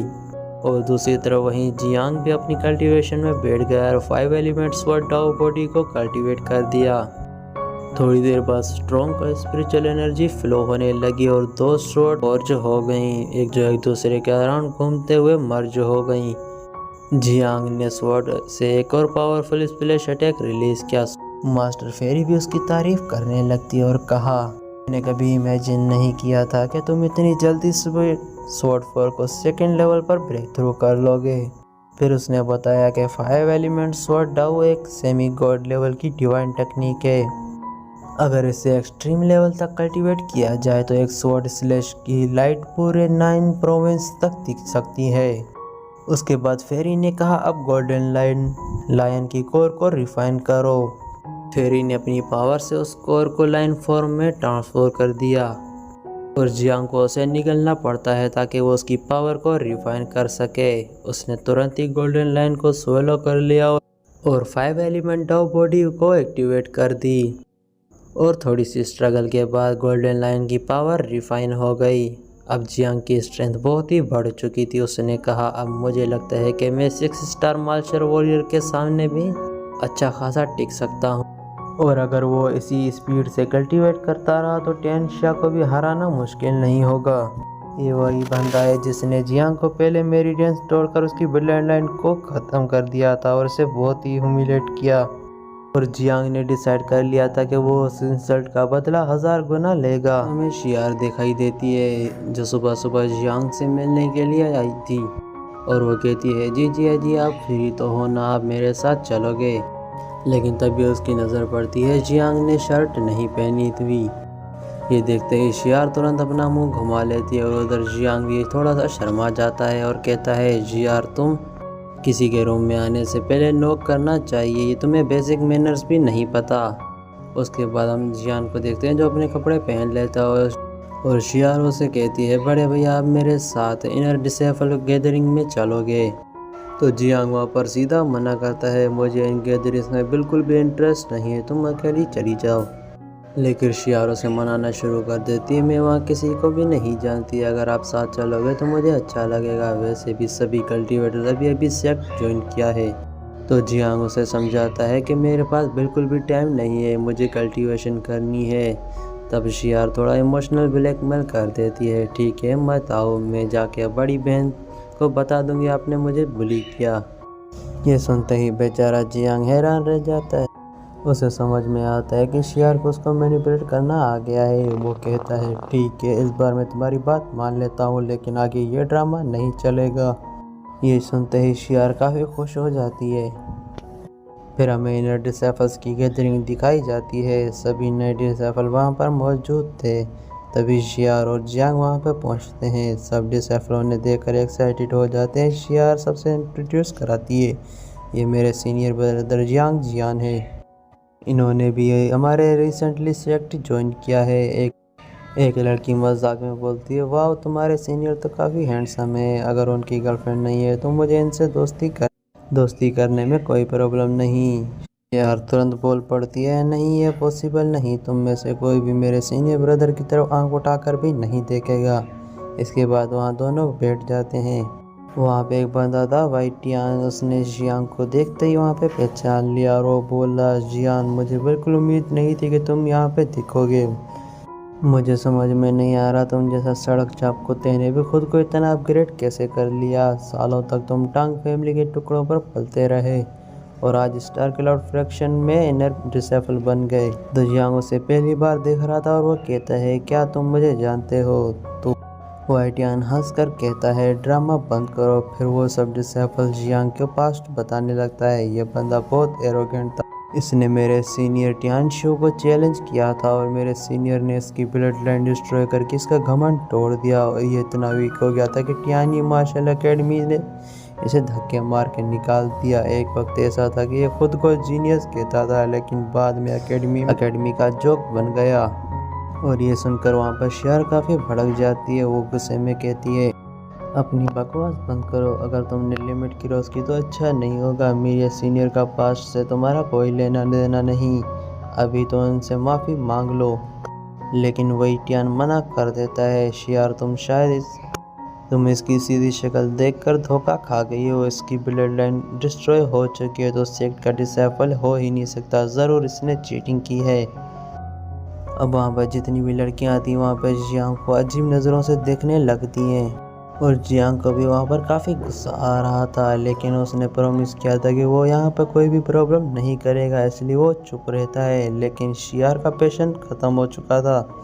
तुम्हें लगता है कि तुम बहुत ही ग्रेट हो, मुझे पता है कि टियानी मार्शल एकेडमी से निकाल दिया गया था। सब डिसाइल और वाइटियान को घूरना लगते हैं। वाइटियान डिफेंड करते हुए बोलता है कि मुझे निकाला नहीं गया था, मैंने खुद एकेडमी छोड़ दी थी और अब जियान का केस अलग है, उसे लूज़र समझकर निकाला गया था, इस कचरे ने मेरी कंपैरिजन मत करो। शियार हंस कर कहती है, जिसके घर शीशे का होता है वो दूसरों पर पत्थर नहीं मारते, लेकिन असली लूज़र तुम हो, तुम हेवन पाथ में चैलेंज से डर के भाग गए थे, इसलिए सेक्ट ने तुम्हें निकाल दिया। ये सुनते ही वेटियन का खून खोल जाता है। वो शियार बोलती है, मेरे सीनियर जियांग तुमसे 1000 गुना बेहतर हैं, अगर माफ़ी नहीं मांगी तो टांग फैमिली तुम्हें नहीं छोड़ेगी। लेकिन वेटियन जिद पर अड़ जाता है। शियार गुस्से में कहती है, ठीक है फिर देखना टांग फैमिली तुम्हारी कैसे बैंड बजाएगी। उसके बाद शियार वहाँ पर जियांग से कहती है, मुझे यहाँ पर रुकना बिल्कुल भी पसंद नहीं, चलो वापस चलते हैं। तो जियांग भी वहाँ पर कहता है, वैसे भी मुझे यहाँ की चाय बिल्कुल पसंद नहीं आई। जब वो लोग वहाँ से जाने लगते हैं तभी वहाँ पर एक और बंदा एंट्री करता है, विलेन, और वेटियान उसे देखकर खुश हो जाता है क्योंकि विलेन उसका कज़न था। और विलेन शियार से कहता है, मुझे उम्मीद नहीं थी कि तुम यहाँ पर मिलोगे, चलो एक कप चाय हो जाए। शियार ताना मारकर कहती है, तुम्हारे साथ चाय पीने से अच्छा मैं जहर पी लूँ। लेकिन वेलिन जिद करता है चाहे तो तुम्हें मेरे साथ ही पीनी होगी, वरना तुम यहाँ से बाहर नहीं जा पाओगी। फिर वहाँ पे एक डिसाइपल बोलता है, हम स्टार किलर फैक्शन के इनर डिसाइपल्स हैं और तुम हमें बुली नहीं कर सकते। वेलिन गुस्से में अपने सर्वेंट को ऑर्डर देता है, इसका मुंह तोड़ दो। सर्वेंट तुरंत उस डिसाइपल पर अटैक करता है और उसे बुरी तरह से इंजर्ड कर देता है। वेटियान सबको इंट्रोड्यूस करता है, ये मेरा कज़न वेलिन है, रिडम सिटी के पावरफुल कल्टीवेटर में से एक और रैम्पेज गैंग का लीडर। ये सुन के वहाँ पे सब डिसाइपल्स डरने लगते हैं। वेलिन शियार की तरफ बढ़ता है और शियार भी डर के पीछे हटने लगती है। वेलिन कहता है, अब तुम मेरा इनविटेशन एक्सेप्ट करोगी या नहीं। वो शियार को वहाँ पर छूने की कोशिश करता है, लेकिन जियांग गुस्से में उसका हाथ झटक देता है और कहता है कि उसने मना किया है तो ज़बरदस्ती मत करो, हमें जाने दो। तो वेलिन गुस्से में कहता है, ये जंगली कुत्ता कौन है जो मेरे सामने भौंक रहा है। वो अपने सर्वेंट को ऑर्डर देता है कि जियांग पर अटैक करने के लिए, लेकिन अटैक होने से पहले ही जियांग अपनी सोड एनर्जी को एक्टिवेट कर देता है और एक ही ट्रैक में सर्वेंट को दूर फेंक देता है। सब लोग शॉक हो जाते हैं और वेटियान भी हैरान रह जाता है, इसकी ब्लड लाइन तो डिस्ट्रॉय हो चुकी थी, फिर ये इतना स्ट्रॉन्ग कैसे हुआ।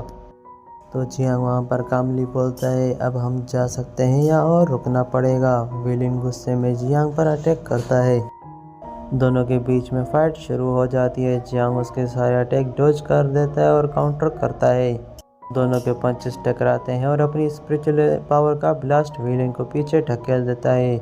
अब वेलिन को समझ आ जाता है कि जियांग को लाइटली नहीं लेना चाहिए था।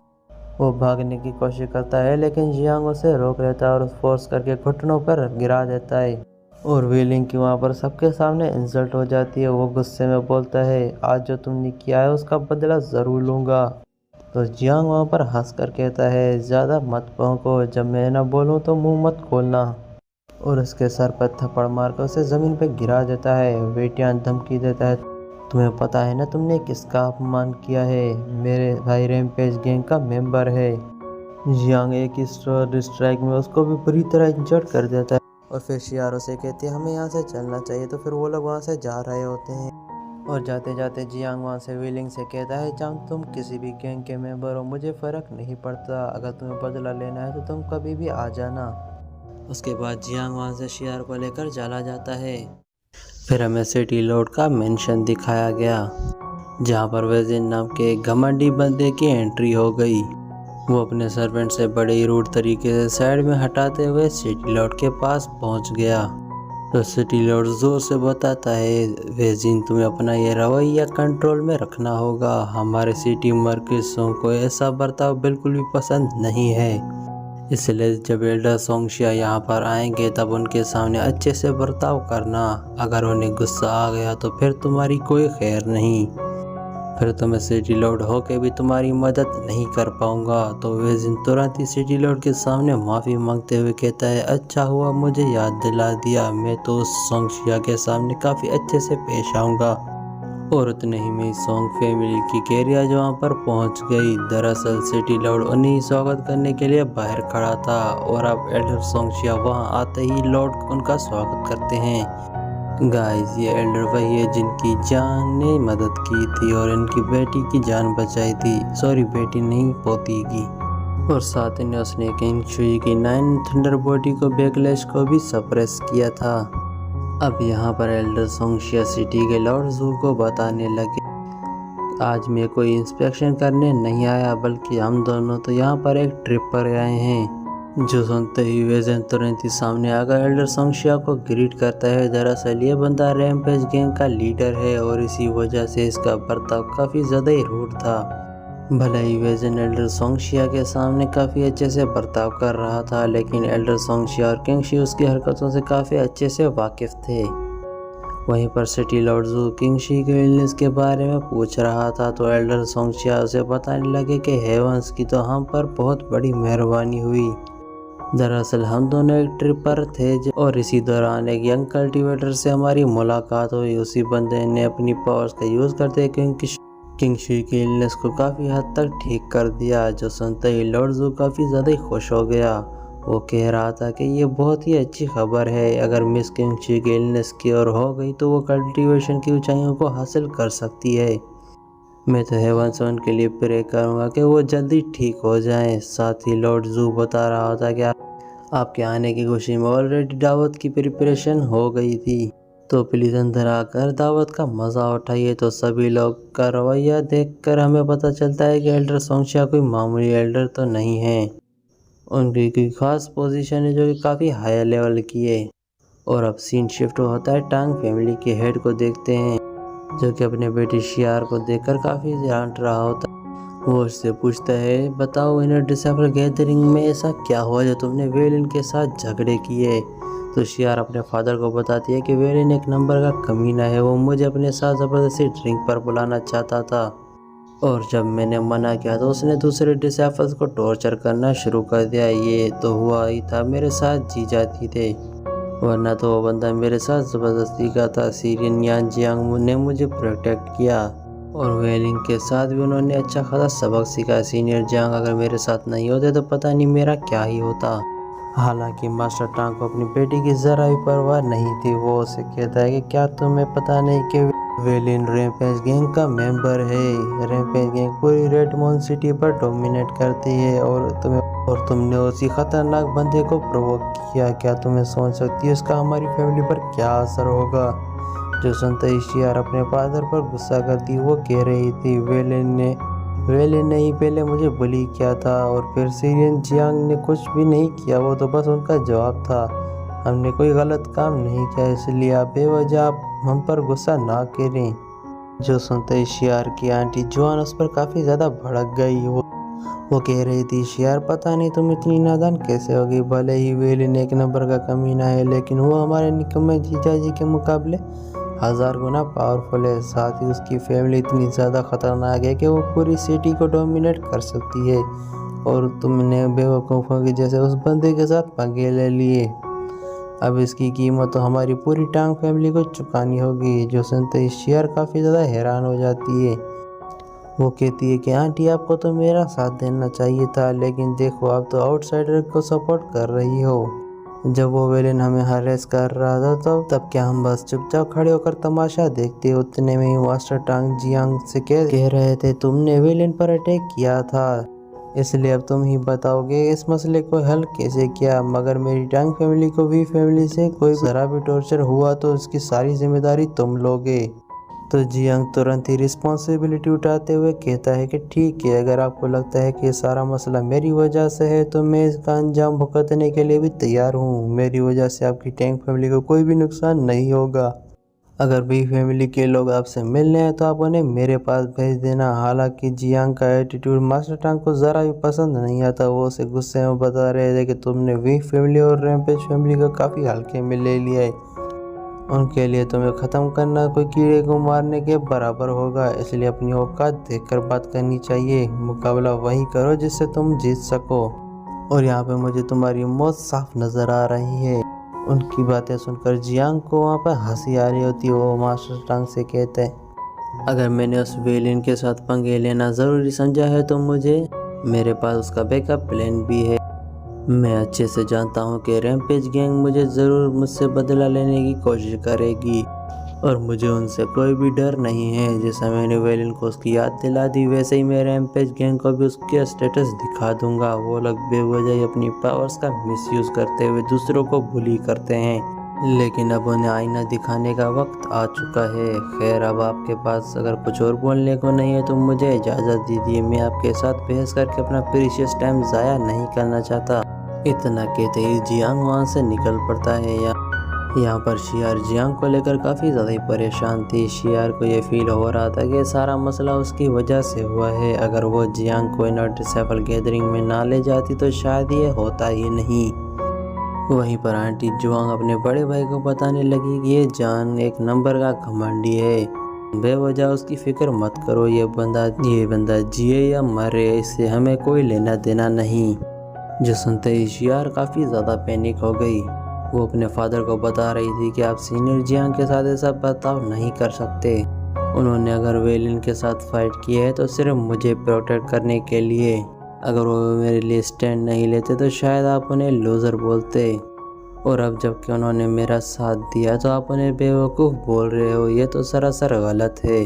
हालांकि शियार की बातें सुनकर मास्टर काफ़ी तंग और ज़्यादा भड़क गए थे। वो कहने लगे, तुम्हारी वजह से हम ऑलरेडी काफ़ी ज़्यादा परेशान हैं और तुम हो के एक के बाद एक मुसीबत खड़ी करती जा रही हो। पता नहीं तुम्हें कल अकल कब आएगी। खैर, तुम्हारा दिमाग ठिकाने पर लगाने का बस एक ही तरीका है, जब तक मैं ना बोलूँ तुम मेंशन से बाहर एक भी कदम नहीं रखोगी। अगर तुमने मेरे ऑर्डर्स फॉलो नहीं किए तो मैं तुम्हारी टांगें तोड़ दूंगा। जो सुनते ही शियार काफ़ी ज़्यादा अपसेट हो गई। वो चाह कर भी अब जियांग की मदद नहीं कर पाएगी। यहाँ पर हम जियांग के चेहरे पर स्माइल देख पाते हैं। ये बंदी चाहती थी कि कोई जियांग को बुरी तरह हर्ट करे। और अब सीन शिफ्ट होता है, हम जियांग को देख पाते हैं जो कि अपने सेक्ट के हॉल में पहुंच गया था। उसने देखा कि इंस्ट्रक्टर मोली उसका ही ऑलरेडी इंतज़ार कर रहे थे। वो जियांग को कह रहा था कि तुम तो क्लासेस के लिए लेट हो गए। हमारे सेक्ट के डिसाइपल का इतनी देर से आना बिल्कुल भी बर्दाश्त नहीं किया जाता। तो जियांग भी उसे कूल एटीट्यूड दिखाते हुए कहने लगा कि मुझे माफ़ कर दीजिए, दरअसल मैं आज थोड़ी देर से उठा था। यहाँ पर मोली के साथ वेटियान भी मौजूद था और इसे देखकर जियांग को पता चल चुका था कि मोली उसके लिए मुश्किलें खड़ी करने वाला है। तो अब आग में घी डालने के लिए वेटियान मोली से कहता है, ये बंदा तो आपकी ज़रा भी इज्जत नहीं कर रहा। आज हमारी क्लास का पहला दिन है और ये इसी तरह लेट आया और ऊपर से आपको तेवर दिखा रहा है। मेरे ख्याल से इस बंदे को थोड़ा सा कसने की ज़रूरत है। जिस पर मोली कह रहा था, हमारे सेक्ट में रूल्स को ही प्रायोरिटी दी जाती है। बिना रूल्स के डिसाइपल को मेंटेन करना हद से ज़्यादा मुश्किल होता है। और जियांग, तुमने जो अपने पहले ही दिन क्लासेस लेट कर दिया, मेरे ख्याल से तुमने उसकी पनिशमेंट मिलनी चाहिए ताकि आगे चल के तुम गलती को दोबारा ना दोहरा पाओ। तो जियांग अपना हाथ उठाते हुए कहता है, इंस्ट्रक्टर मोली से कहने लगता है, मेरा बस एक सवाल है, अगर मैं आज की पनिशमेंट एक्सेप्ट करता हूँ तो क्या मैं आज की क्लासेस स्किप कर सकता हूँ? क्योंकि पनिशमेंट के बाद तो क्लासेस अटेंड करना मेरे लिए मुश्किल हो जाएगा। जिस पर मोली कह रहा था, अगर एक बार तुम अपनी पनिशमेंट कंप्लीट कर लो तो उसके बाद हम इस बारे में भी डिस्कस करेंगे। तो जियांग उसके बाद पूरी तरह से राज़ी हो गया। यहाँ पर वेटियान इविल स्मेल कर रहा था। उससे पता है कि जियांग की अब बैंड बजने वाली है। जिसके बाद हमें एक ट्रेनिंग अरेना दिखाया जाता है जहाँ पर कुछ पपेट्स रखे हुए थे। इंस्ट्रक्टर मोली जियांग को बता रहा था कि अगर 1 घंटे में तुम वार पपेट्स के अटैक को झेलते रहे तो मैं तुम्हारी गलती को माफ़ कर दूंगा। साथ ही खुद को बचाने के लिए तुम इन वार पपेट्स पर भी अटैक कर सकते हो। जिस पर जियांग कह रहा था कि बहुत अच्छा, मैं बस उम्मीद करूंगा कि इंस्ट्रक्शन मोली आप अपना वादा पूरा करें। इधर वेटियान काफ़ी ज़्यादा ही क्यूरियस होकर मोली से पूछता है, क्या आप मुझे बता सकते हैं कि ये वार पपेट्स कितने पावरफुल हैं? जिस पर मोली जवाब देते हुए बताने लगा, इन दोनों वार पपेट्स के पास गजब की कॉम्बैट पावर है। तुम इनकी पावर्स को 2 स्टार ग्रैंड मार्शल लेवल के साथ कंपेयर कर सकते हो। इनके पास ब्रॉन्ज की बनी स्किल और एक आयरन की बोन्स हैं। अगर कोई 3 स्टार ग्रैंड मार्शल लेवल का बंदा भी इनका मुकाबला करे तो वो इनके सामने हार जाएगा। जो सुनते ही वेटियान का दिल तो गार्डन हो गया। उसे लग रहा था कि जियांग अब पूरी तरह से पिटने वाला है। यहाँ पर उन वार पपेट्स ने अपने वेपन्स निकाल लिए। जियांग उनकी स्ट्रेंथ भापते हुए सोचता है, अब मुझे भी अपनी थोड़ी सी पावर रिवील करनी पड़ेगी। वैसे तो मैं ये सब करना बिल्कुल भी नहीं चाहता था, लेकिन मैं बिला वजह इन पपेट्स के हाथों बुरी तरह घायल नहीं होना चाहता। और फिर जियांग ने अपनी स्वॉर्ड टेक्निक को एक्टिवेट करते हुए तुरंत इन पपेट्स के हमलों को रोकना शुरू कर दिया। उसकी स्वॉर्ड पावर इतनी ज़्यादा खतरनाक थी कि उसने वार पपेट्स के वेपन्स को छीन लिया। ये देखकर तो वो मोली और वेटियान हद से ज़्यादा हैरान हो गए। इधर जियांग ने उन पपेट्स के पाँव पर अटैक करते हुए सीधा हवा में जंप लगा दिया। उसने देखा कि वार पपेट्स के गले पर एक क्रिस्टल लगा हुआ है, तो जियांग सीधा उसी क्रिस्टल पर अटैक कर चुका था और उसका ऐसा करते ही वो पपेट बुरी तरह से डैमेज हो गया। यहाँ पर जियांग उन वार पपेट्स के मुंह पर कह रहा था, चलो अब तुम्हारी कमजोरी पकड़ चुका हूँ। तुम्हारी वीकनेस तो तुम्हारे गले पर है। अगर मैं तुम्हारे गले पर वार करूँ तो तुम लोग मेरा कुछ भी नहीं उखाड़ सकते। जियांग की बातें सुनते ही वो दोनों वार पपेट्स अपने एक्सट्रीम पावर को एक्टिवेट कर चुके। उन्होंने फटाफट अपने वेपन्स को समन करते हुए सीधा जियांग पर अटैक करना शुरू कर दिया, मगर जियांग ने समय रहते ही उन पपेट्स के अटैक को डॉज करते हुए सीधा उन पर काउंटर अटैक भी कर दिया। उसकी स्वॉर्ड पावर इतनी ज़्यादा शार्प थी कि उन दोनों की वार पपेट्स को गले में बुरी तरीके से डैमेज कर देती है। साथ ही साथ उनके गले पे लगा हुआ क्रिस्टल भी बुरी तरह से रिएक्ट करने लगा, और इसी का फ़ायदा उठाते हुए जियांग ने अपनी अजूर टाइगर सील टेक्निक को एक्टिवेट कर देता है। उसके ऐसा करते ही स्पिरिचुअल टाइगर बड़ी तेज़ी से आकर उन पपेट्स पर अटैक कर देगा। उन्होंने तो 1 सेकंड के अंदर ही उन वार पपेट्स को छिट्टे उड़ा दिए, और अब उनका काम तमाम करने के बाद जियांग मोली के सामने आ जाता है। मोली को तो यह सब देखकर अपनी आंखों पर यकीन ही नहीं आ रहा था। वो तो हैरान होकर कह रहा था, इन वार पपेट्स को हराना तो नेक्स्ट लेवल इम्पॉसिबल है। पता नहीं जियांग ने यह कारनामा कैसे कर पाया। यहाँ पर जियांग एकदम खुश होकर कहता है, मुझे तो लगा था कि मेन पपेट से काफ़ी ज़्यादा पावरफुल होंगे, लेकिन ये तो बिल्कुल ही थर्ड क्लास थे। इनके डैमेज करने के लिए तो मुझे तो ज़रा भी मेहनत नहीं करनी पड़ी। सच बताऊँ तो मैंने अपनी ताकत का 1% भी यूज़ नहीं किया, और इतने में इनके चिट्ठे उड़ गए। इधर वेटियान हैरान होकर कहने लगा, मुझे तो लगा था इस बंदे की ब्लड लाइन शटर हो चुकी है, मगर ये तो अचानक से काफ़ी ज़्यादा पावरफुल हो चुका है।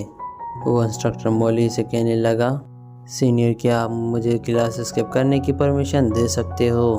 तो मोली घबराते हुए जियांग को बताने लगा, हाँ बिल्कुल, तुम कोई भी क्लास स्किप कर सकते हो।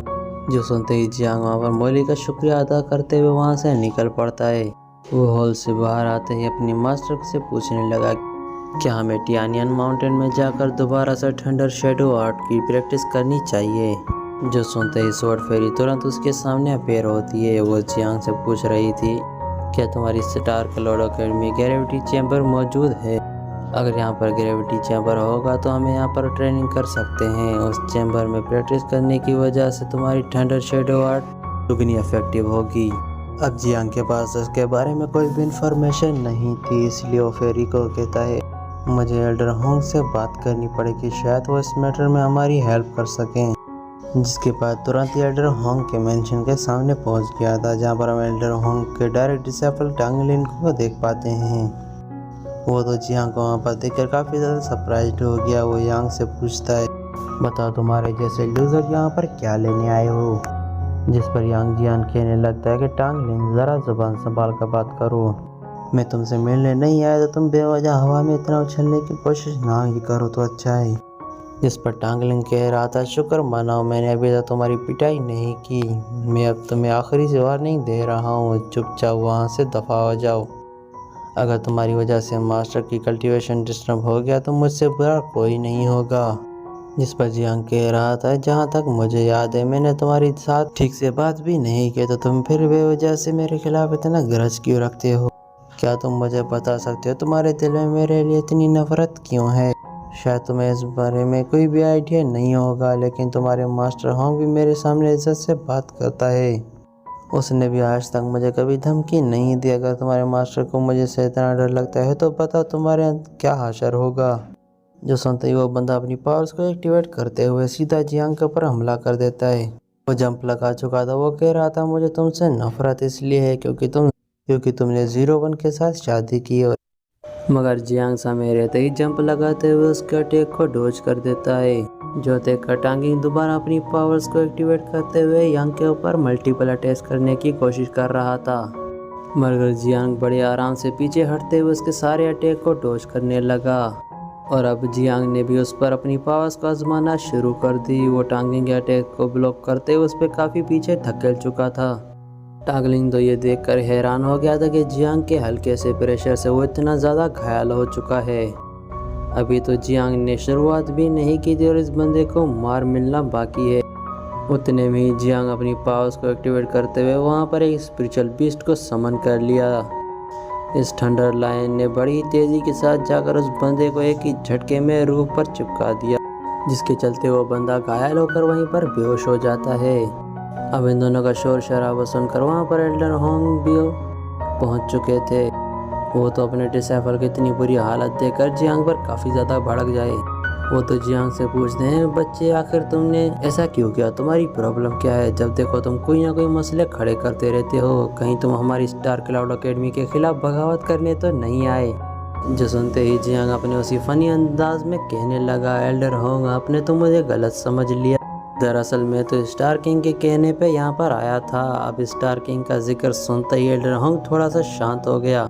शुरू से जियांग इस बंदे को स्टार किंग की धमकियां देकर ब्लैकमेल करता आ रहा था। वो एल्डर होंग को बताता है कि मैं तो बस आपसे मिलना चाहता था, मगर इस बंदे ने बेवजह मेरा रास्ता रोका। इतना ही नहीं, इस बेवकूफ़ डांगलिन ने मुझ पर अटैक करने को भी ज़रूरत समझी, इसलिए मेरे पास एक्शन उठाने के अलावा और कोई भी ऑप्शन नहीं था। तो अब जियांग की ये सारी सफाई सुनने के बाद एल्डर होंग को भी अपने गुस्से को पीना पड़ता है। वो उससे पूछते हैं, बताओ अब इस बार तुम्हारा मुझसे क्या काम पड़ गया? तो जियांग उससे कहता है, एल्डर होंग में तो बस इतना जानने के लिए आया था कि हमारे सेक्ट में ग्रेविटी ट्रेनिंग स्पेस मौजूद है। जिस पर एल्डर होंग कहने लगते, हाँ बिल्कुल, हमारे यहाँ पर एंशिएंट स्टारवे है। वहाँ की हर स्टेप अलग अलग तरह से स्पेशल प्रेशर से भरी हुई है। उस जगह पर ट्रेनिंग के लिए जाना काफ़ी ज़्यादा ख़तरनाक है। तो जियांग उससे कहता है, एल्डर होंग मैं उसी ग्रेविटी में ट्रेनिंग सेंटर में जाकर प्रैक्टिस करना चाहता हूँ, क्या आप मुझे वहाँ का एंट्री दिलवा सकते हैं? मैं बस कुछ ही दिनों में वापस आ जाऊँगा और आपको मेरी फ़िक्र करने की ज़रूरत नहीं है। मैं वहाँ पर हंगामा खड़ा नहीं करूँगा। अगर आपने मुझे वहाँ जाने की इजाज़त दी तो मैं आपका बहुत बड़ा मेहरबान होऊंगा। यहाँ पर एल्डर होंग थोड़ी सी सोचने की एक्टिंग करने लगे। वो ऐसा दिखा रहे थे ताकि जियांग को उसकी फ़िक्र है। जिसके बाद वो तुरंत एक एंशिएंट स्टार टोकन जियांग के हवाले कर देता है। वो कहता है, इसे दिखाकर तुम्हें ग्रेविटी ट्रेनिंग सेंटर में एंट्री मिल जाएगी। तुम उस ट्रेनिंग सेंटर में जब तक चाहो तब तक रह सकते हो और यहाँ पर मैं सब कुछ संभाल लूँगा। तो जियांग तुरंत ही उस एंशिएंट स्टार टोकन को हासिल करने के बाद एल्डर होंग का शुक्रिया अदा कर रहा था। साथ ही साथ वो होंग के कंधे पर हाथ रखते हुए कहने लगा, आप तो काफ़ी नेक दिल इंसान हो, वरना तो कल्टीवेशन की दुनिया में बेरहम लोगों का कोई कमी ही नहीं। यहाँ पर एल्डर होंग का दिल ही दिल में गुस्सा आ रहा था कि ये बंदा जूनियर होकर भी मेरे कंधे पर हाथ रख रहा है, मगर फिर भी वो प्लास्टिक स्मेल करते हुए जियांग से कहने लगा, तुम भी काफ़ी ज़्यादा ही नेक दिल हो। तुम्हें तो इस बूढ़े आदमी पर इतना ज़्यादा क्रेडिट दिया है कि क्या ही बताऊँ। बस मेरी 2-4 तारीफ स्टार किंग के पास भी कर देना। जो सुनते ही जियांग हंसने लगा। वो कह रहा था, ऑफ कोर्स सीनियर, आप मेरी इतनी मदद कर रहे हो तो मैं आपके बारे में ज़रूर बताऊंगा। जिसके बाद वो एल्डर होंग से कह रहा था कि मास्टर आप मुझे इजाज़त दीजिए, मैं कुछ दिनों के बाद दोबारा आपसे मिलने आऊँगा। अब जियांग के दौर जाने के बाद एल्डर होंग गुस्से में कह रहा था, बच्चे तुम अपना ख्याल रखना।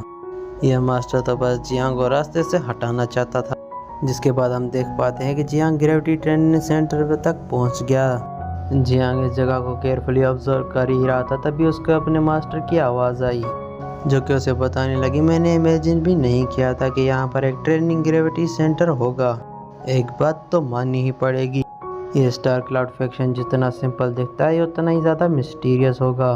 खैर, तुम्हें यहाँ पर ट्रेनिंग करने का मौका मिला तो तुम इसका फ़ायदा उठाओ। अब यहाँ पर हमें ग्रेविटी ट्रेनिंग प्लेस की एक मास्टर दिखाई दिए, जिनका काम था कि इस ट्रेनिंग प्लेस पर नज़र रखना। तो जियांग तुरंत ही जाकर उन्हें ग्रीट करते हुए बताने लगा, मैं इस सेट का इनर डिसाइपल हूँ। दरअसल मैं कुछ देर के लिए इस ग्रेविटी ट्रेनिंग सेंटर में कल्टीवेट करना चाहता हूँ। साथ ही साथ जियांग ने उन्हें अपना एंशिएंट स्टार टोकन भी शो किया।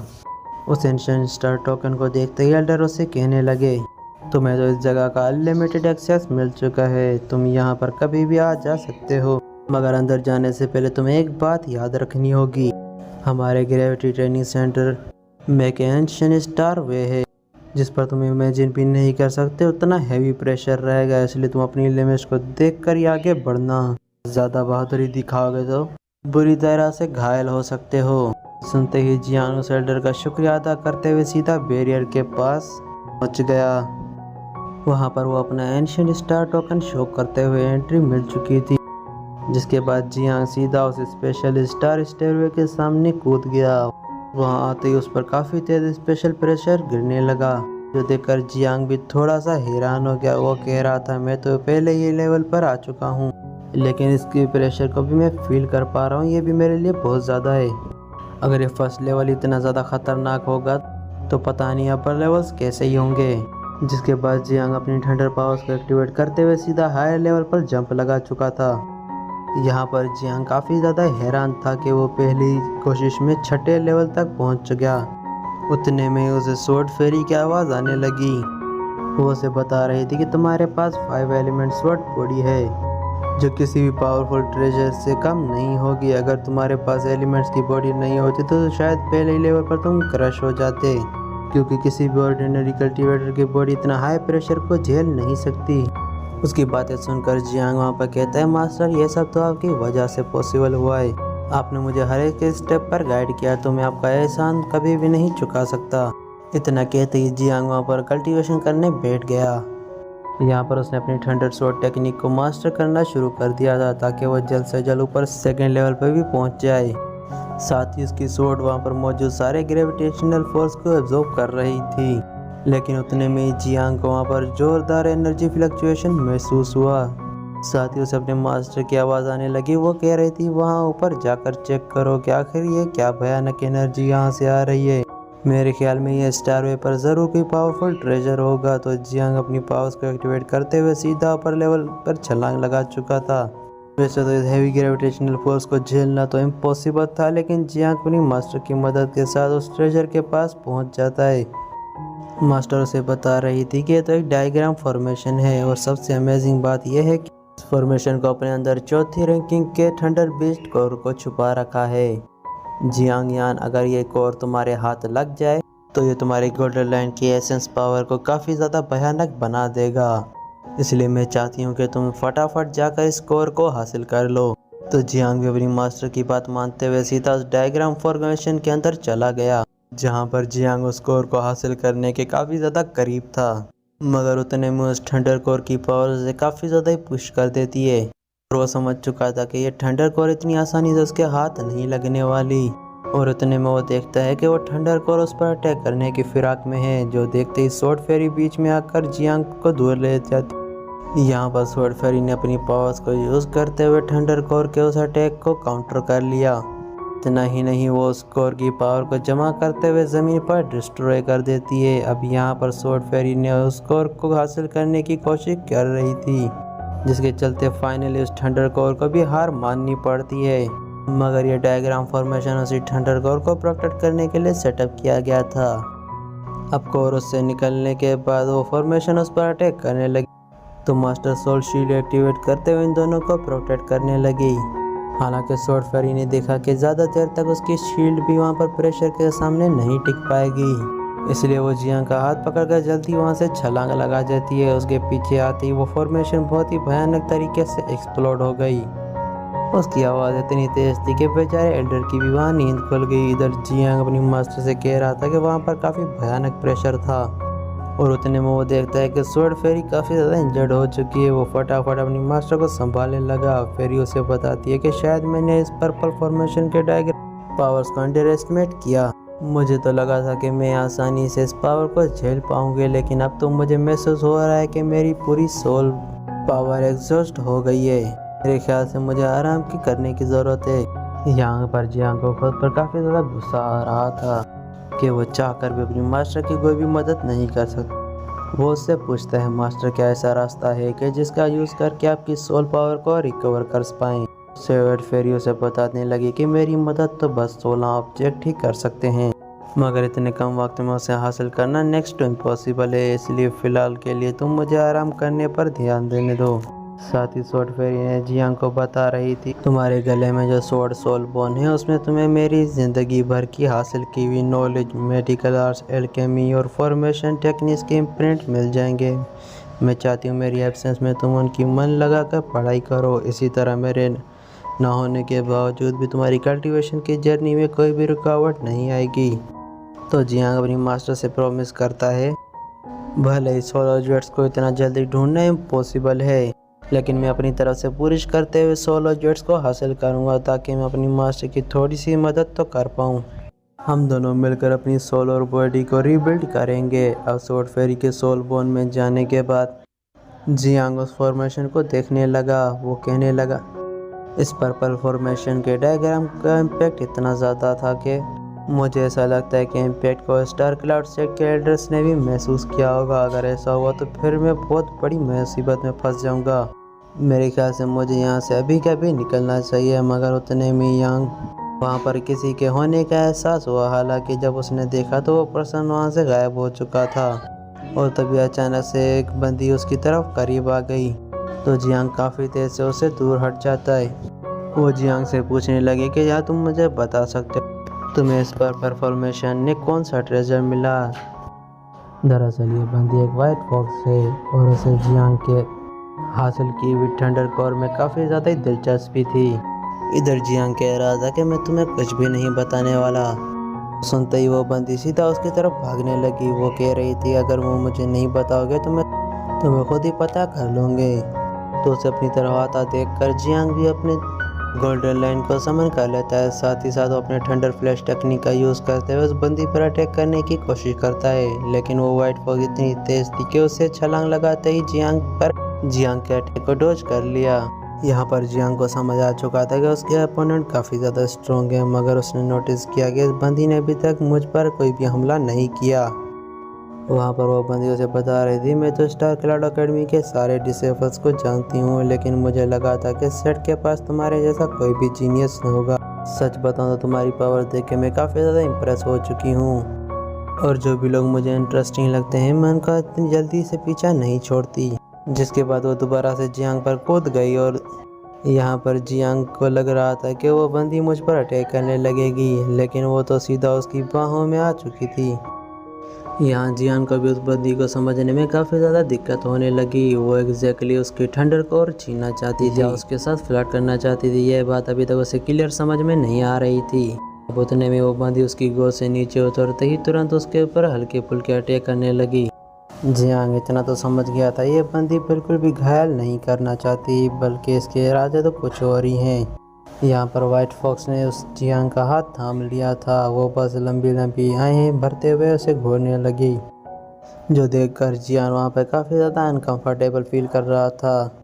अब वो उस लड़की से कोई सवाल पूछ पाए इससे पहले ही दूर लगा हुआ बैरियर एक्टिवेट हो गया, जो देखकर वो लड़की उससे कहने लगती है शायद यहाँ पर कोई आने वाला है। तुमने जो यहाँ पर धमाका किया वो शायद एल्डर्स ने भी सुन लिया होगा। अगर उन्हें पता चला कि तुम्हारे पास वो ट्रेजर है तो ज़रूर उसे छीनने की कोशिश करेंगे। अब तुम्हारे पास एक ही रास्ता है, तुम मुझ पर ट्रस्ट करके मुझे फॉलो करना होगा।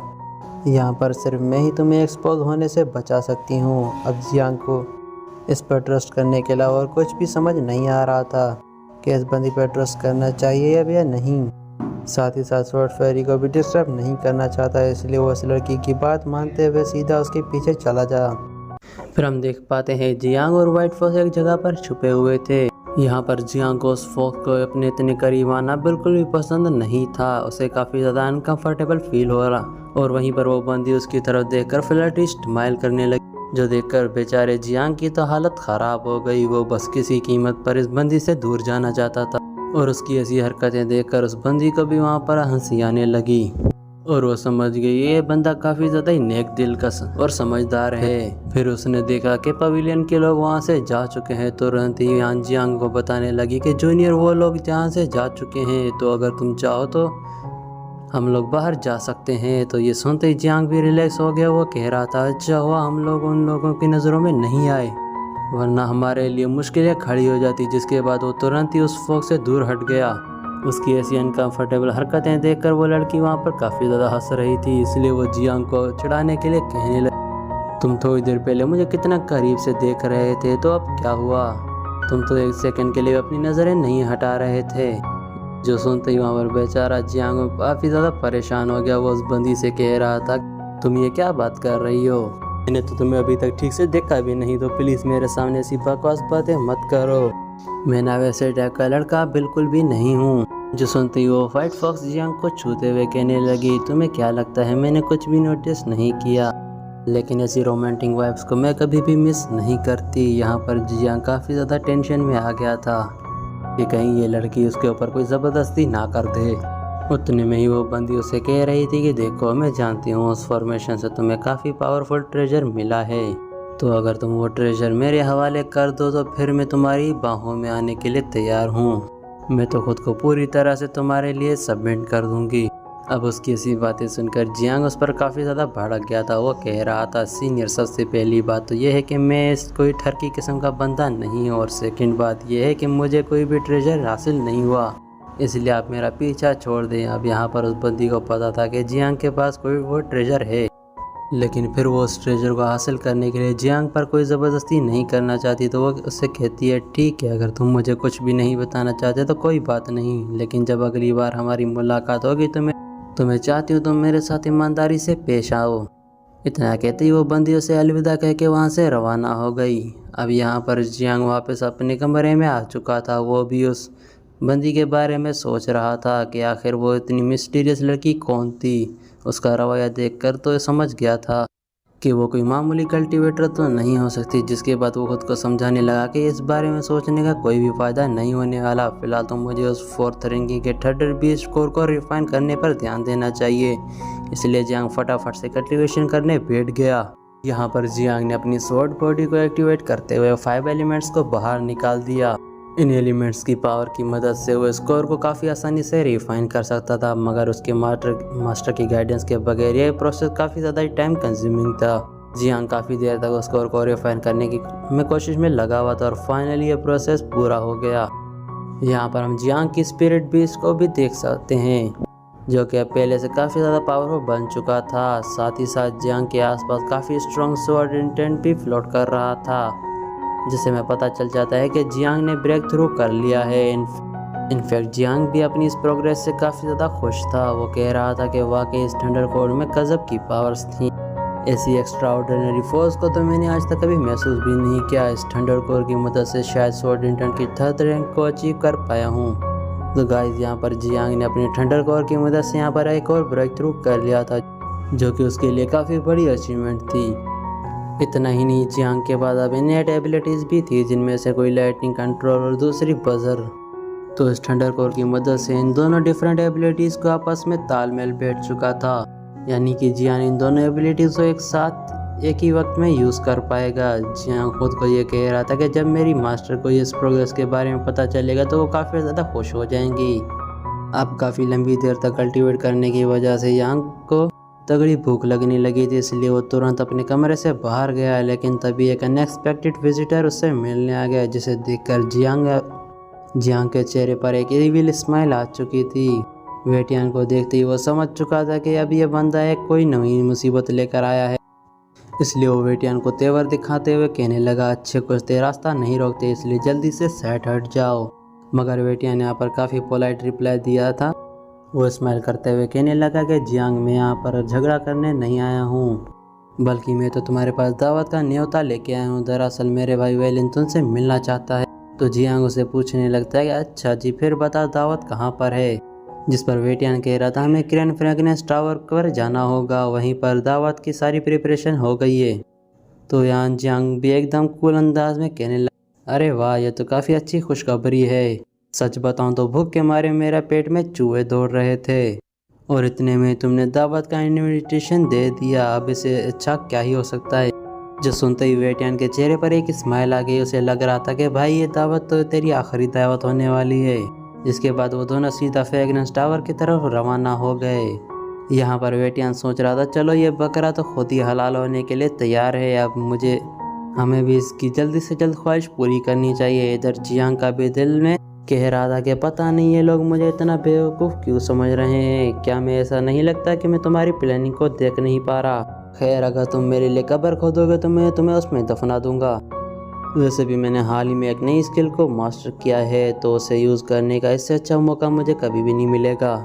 जिसके बाद हमें यून नाम की एक बंदी दिखाई गई, जो कि फ्रेगनेंस टावर में आते ही जियांग का वेटियांग का स्वागत करने लगी। उसे बताती है, मास्टर विया का कब से इंतज़ार कर रहे हैं, प्लीज़ जाकर उनसे मिल लीजिए। अब वेटियान जियांग को लेकर कमरे में पहुंच जाता है, जहां पर उनकी दावत होने वाली थी। पहले तो जियांग को लग रहा था कि विलेन ने उसे ख़त्म करने के लिए यहाँ पर बहुत बड़ी फौज खड़ी कर रखी होगी, लेकिन वेलिन तो बस एक एल्डर के साथ वहाँ पर बैठा हुआ था। यहाँ पर वेलिन कह रहा था, जियांग, मैंने बोला था ना कि हमारी दोबारा मुलाकात ज़रूर होगी। जिस पर जियांग कहता है, हाँ भाई, तुमने दावत का न्योता दिया और मैं दावत को कभी भी मना नहीं कर, तो बताओ फिर मेरा खाना कहाँ पर है, ताकि मैं जल्द से खाना खाकर फ्री हो जाऊं। जिस पर वेलिन कह रहा था तुम थोड़ी देर में मरने वाले हो, तो ऐसे मरते हुए बंदे पर खाना ज़ाया करना ना ना, ये तो मुझे ज़रा भी पसंद नहीं है। ऑफ कोर्स यहाँ पर पार्टी तो होगी, लेकिन तुम्हारे मरने के बाद। जिसके बाद वो अपने साथ लाए हुए एल्डर को हुक्म देता है जल्दी से इसे ख़त्म करो। वेल इस बंदे का नाम एल्डर लियो था और ये वेलिन के हज़ारों चमचों में से भी एक है। यहाँ पर एल्डर लियो कह रहा था कि मैं इस बंदे को ख़त्म करने से पहले इसके साथ थोड़े मज़े करना चाहता हूँ। और एल्डर लियो फिर अपनी चॉपस्टिक सीधा जियांग की तरफ थ्रो करता है, मगर जियांग ने तो चाय पीते हुए उसके अटैक को डिस्ट्रॉय कर दिया। यह देखकर एल्डर लियो समझ जाता है यह बंदा टैलेंटेड है। वो कह रहा था बच्चे मैं तुम्हें पहले अंडर एस्टिमेट कर रहा था, लेकिन अब पता चल गया तुम्हारे पास कुछ एबिलिटीज़ हैं। इतना कहते ही एल्डर लियो अपनी पावर्स को एक्टिवेट कर दिया। दरअसल इस बंदे के पास स्कॉर्पियन किंग की पॉइजनस पावर थी, जिसे देखकर वेटियांग और बेलिंग भी थोड़े से शॉक हो गए। उन्हें पॉइजन की चपेट में बिल्कुल भी नहीं आना था। हालांकि जियांग वहाँ पर पूरी तरीके से रिलैक्स था। वो उस बंदे को वेलिंग को कह रहा था कि मैंने तुम्हें 3 दिनों का वक्त दिया था ताकि तुम मुझसे बदला लेने के लिए किसी स्ट्रॉन्ग बंदे को ढूंढ कर लाओ, लेकिन देखो 3 दिनों में तुम्हें ये कचरा उठा कर ले आए हो। मानना पड़ेगा मैंने तुम्हें तुम्हारी औकात से ज़्यादा इज्जत दी, इसमें मेरी ही गलती है। उसकी बातें सुनकर एल्डर लियो को काफ़ी भड़क जाता है। वो कह रहा था बदतमीज लड़के, मैं भी देखता हूँ कि तेरे पास कौन सी एबिलिटी है जिनके दम पर तू इतना उछल रहा है। तो जियांग कूल अंदाज में कहने लगा कि सीनियर प्लीज़ आजमा के देखो, आपको थोड़ी देर में पता चल जाएगा। जो सुनते एल्डर लियो ने उस पर हेवनवुड टेक्निक का यूज़ करते हुए हमला कर दिया। यहाँ पर वो एल्डर अपनी पूरी ताकत लगा रहा था, लेकिन जियांग की ठंडर टेक्निक के सामने उसके मूव्स ज़्यादा देर तक टिक नहीं पाए। वो कह रहा था कि एल्डर आपने भी ठंडर का यूज़ किया और मैंने भी ठंडर का यूज़ किया, लेकिन हम दोनों की पावर्स में ज़मीन आसमान का फ़र्क था। यहाँ पर वेटियन का मुंह तो खुला का खुला रह गया और उसे लग रहा था कि शायद आज उसी की बैंड बजने वाली है। तब जियांग अपने ठंडर को एक स्नेक का शेप देते हुए तुरंत एल्डर पर अटैक कर चुका था, जिससे वहाँ पर एक एनर्जी जोरदार एक्सप्लोजन होता है। हालांकि एल्डर इस अटैक से बच गया था, लेकिन तब वो जियांग के ऊपर आकर अटैक कर देता है। जहाँ पर जियांग ने अपने एक और मूव का यूज़ किया, जिसे गोल्डन थ्रेड बाइंडिंग हेड्स का कहा जाता है। उसकी ये मूव इतनी ज़्यादा भयानक थी कि एल्डर लियो को ऐसा फील हो रहा था कि उसकी बॉडी के अंदर कोई उसे जकड़ रहा है, और फिर वो बंदा बुरी तरीके से घायल होकर काफ़ी दूर पुश हो जाता है। यहाँ पर एल्डर लियो तो सीधा बेहोश हो चुका था। और इस नज़ारे को देखकर उन दोनों के वहाँ पर होश उड़ गए। वह तो वहाँ पर जियांग को ख़त्म करने के लिए थे, लेकिन उनके ही खुद के लाले पड़ गए। यहाँ पर वेलिन अपने भाई से कह रहा होता है हमें जल्दी यहाँ से निकलना होगा, वरना हमारी हालत तो इस बूढ़े से भी ज़्यादा खतरनाक हो जाएगी। अब वो वहाँ से जाने वाले थे कि जियांग उनका रास्ता रोक के उनसे पूछने लगता है तो क्या है यार, तुम लोगों ने तो मुझे यहाँ पर खाने में बुलाया था, तो ये क्या कर रहे हो? मुझे तो यहाँ पर एक खाने का डब्बा भी नहीं दिखा, और मुझे डिनर सर्व किए बिना तुम लोग कहाँ जा रहे हो? अब तो यहाँ पर वेलिन को जियांग के पाँव पकड़ने चाहिए थे, लेकिन इस बंदे की अकड़ तो थी जो कम होने का नाम नहीं ले रही थी। वो कह रहा था जियांग शायद तुम मुझे ठीक से जानते नहीं, दरअसल मैं रैम्पेज गैंग का लीडर का बेटा हूँ, इसलिए मेरे सामने उतनी बदतमीजी करने की ज़रूरत नहीं है जितनी तुम खा पाओ। और ये बात अपने छोटे से दिमाग से निकाल लो कि तुम मुझे मार सकते हो, क्योंकि अगर तुमने ऐसा किया तो तुम मेरी रैम्पेज गैंग तुम्हें जिंदा नहीं छोड़ेगी। इस पर जियांग कह रहा था कि मुझे अफसोस हो रहा है कि तुम मेरी पावर्स को अभी तक नहीं समझ पाए। क्या तुम वाकई में ऐसा लगता है कि मैं तुम्हारी गैंग से डरता हूँ? इतना कहते ही जियांग अपनी स्वॉर्ड इंटेंट का यूज़ करते हुए उसे डराने लगा। बेचारे वेलिन की हालत तो काफ़ी ज़्यादा ख़राब हो गई थी। जियांग चाहता तो वेलिन को मार देता, लेकिन यहाँ पर हमें जियांग का अलग ही कैरेक्टर नज़र आता है। यह बंदा अपने दुश्मनों को ख़त्म नहीं करता, बल्कि उनसे थोड़ा सा फ़ायदा उठाता है, जैसे उसने एल्डर होंग के साथ किया था। यहाँ पर बेचारा वेलिन जियांग के सामने अपनी ज़िंदगी की भीख मांग रहा था। वो कह रहा था मेरे छोटे भाई, अगर तुम मुझे ज़िंदा छोड़ दो तो मैं तुम्हें एक हाई ग्रेड की स्पिरिचुअल हर्ब देने का तैयार हूँ, लेकिन जियांग इतने कम में सेटल नहीं होने वाला। वो कह रहा था वेलिन मुझे नहीं लगता कि तुम अपनी ज़िंदगी को इतना सस्ता समझते हो। खैर अगर ऐसी बात है तो मुझे तुम्हें जहन्नुम में पहुँचा के बड़ी खुशी मिलेगी। अब जियांग उस पर अटैक करने के करीब था कि उतने में वेलिन चिल्लाते हुए कहने लगा प्लीज़ ऐसा मत करो, मैं तुम्हें एक नहीं बल्कि 10 स्पिरिचुअल हर्ब्स दूंगा, अब तो मुझे बख्श दो। जो सुनता ही जियांग अटैक रोक लेता और वो कहता है वेलिंग स्पिरिचुअल हर्ब्स तो मैं तुमसे वैसे ही कलेक्ट कर लूँगा, लेकिन ये मत भूलो कि तुमने मुझे यहाँ खाने पर बुलाया था, इसलिए जल्दी से खाना सर्व करो क्योंकि मुझे काफ़ी ज़्यादा भूख लग रही है। जो सुनते ही वो दोनों ब्रदर हाँ में सर हिलाते हुए साथ ही विलेन को अपने कज़न वाटियान पे चिल्लाते हुए कह रहा था, मुझे शर्म नहीं आता, हमारे मेहमान इंतज़ार कर रहे हैं, जाओ जल्दी से खाना लेकर आओ। तो वेटियान तुरंत ही अपना पसीना पोंछते हुए वहाँ से भाग निकलता है। वो तो शुक्र मना रहा था कि चलो आज के दिन तो कम से कम उनकी जान बच गई। अब हमें थोड़ी देर बाद का सीन दिखाया जाता है जहाँ पर जिनियान पेट भर के खाना खा लिया था। वहीं पर वेलेन बस लाचार होकर उसे पाँव में पड़ा हुआ था। उससे गुस्से तो बहुत आ रहा था मगर वो कुछ नहीं कर सकता। उतने में जियांग आज मैसेंजर और था वो ग्लो होने लगा। दरअसल एल्डर सोंग शियाओ से याद कर रहा था कि उसने वो उसे कम्युनिकेट करने के लिए दिया था। फिर वो उससे कहने लगते हैं, मेरे दोस्त मैं इस वक्त परेशान करने के लिए माफ़ी चाहता हूँ। दरअसल किंग शुई और मैं तुमसे मिलना चाहते हैं ताकि किंग शुई को तुम ट्रीट कर पाओ। तो अगर तुम बिजी ना हो तो क्या हम तुमसे मिलने आ सकते हैं। जो सुनते ही जियांग ने एल्डर सोंग को सीधा फ्रेगरेंस टावर में बुलाया। वो कह रहा था कि मैं अपने दोस्तों के साथ यहीं पर डिनर कर रहा हूँ, आप लोग भी हमें यहाँ पर ज्वाइन कर सकते हैं। जो सुनते ही एल्डर सोंग शाह काफ़ी ज़्यादा खुश हो गए। वो कहने लगे, मैं थोड़ी देर में किंग शुई को लेकर आ जा रहा हूँ, हम बस तुम्हारे पास पहुँचने ही वाले हैं।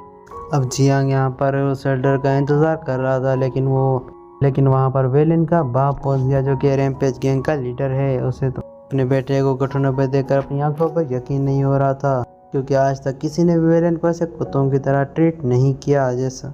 इसलिए उसका बाप काफ़ी ज़्यादा हैरान हो गया था। वहीं पर वेलिन उसे कह रहा था, फादर प्लीज़ मुझे बचा लीजिए वरना ये बंदा मुझे मार देगा।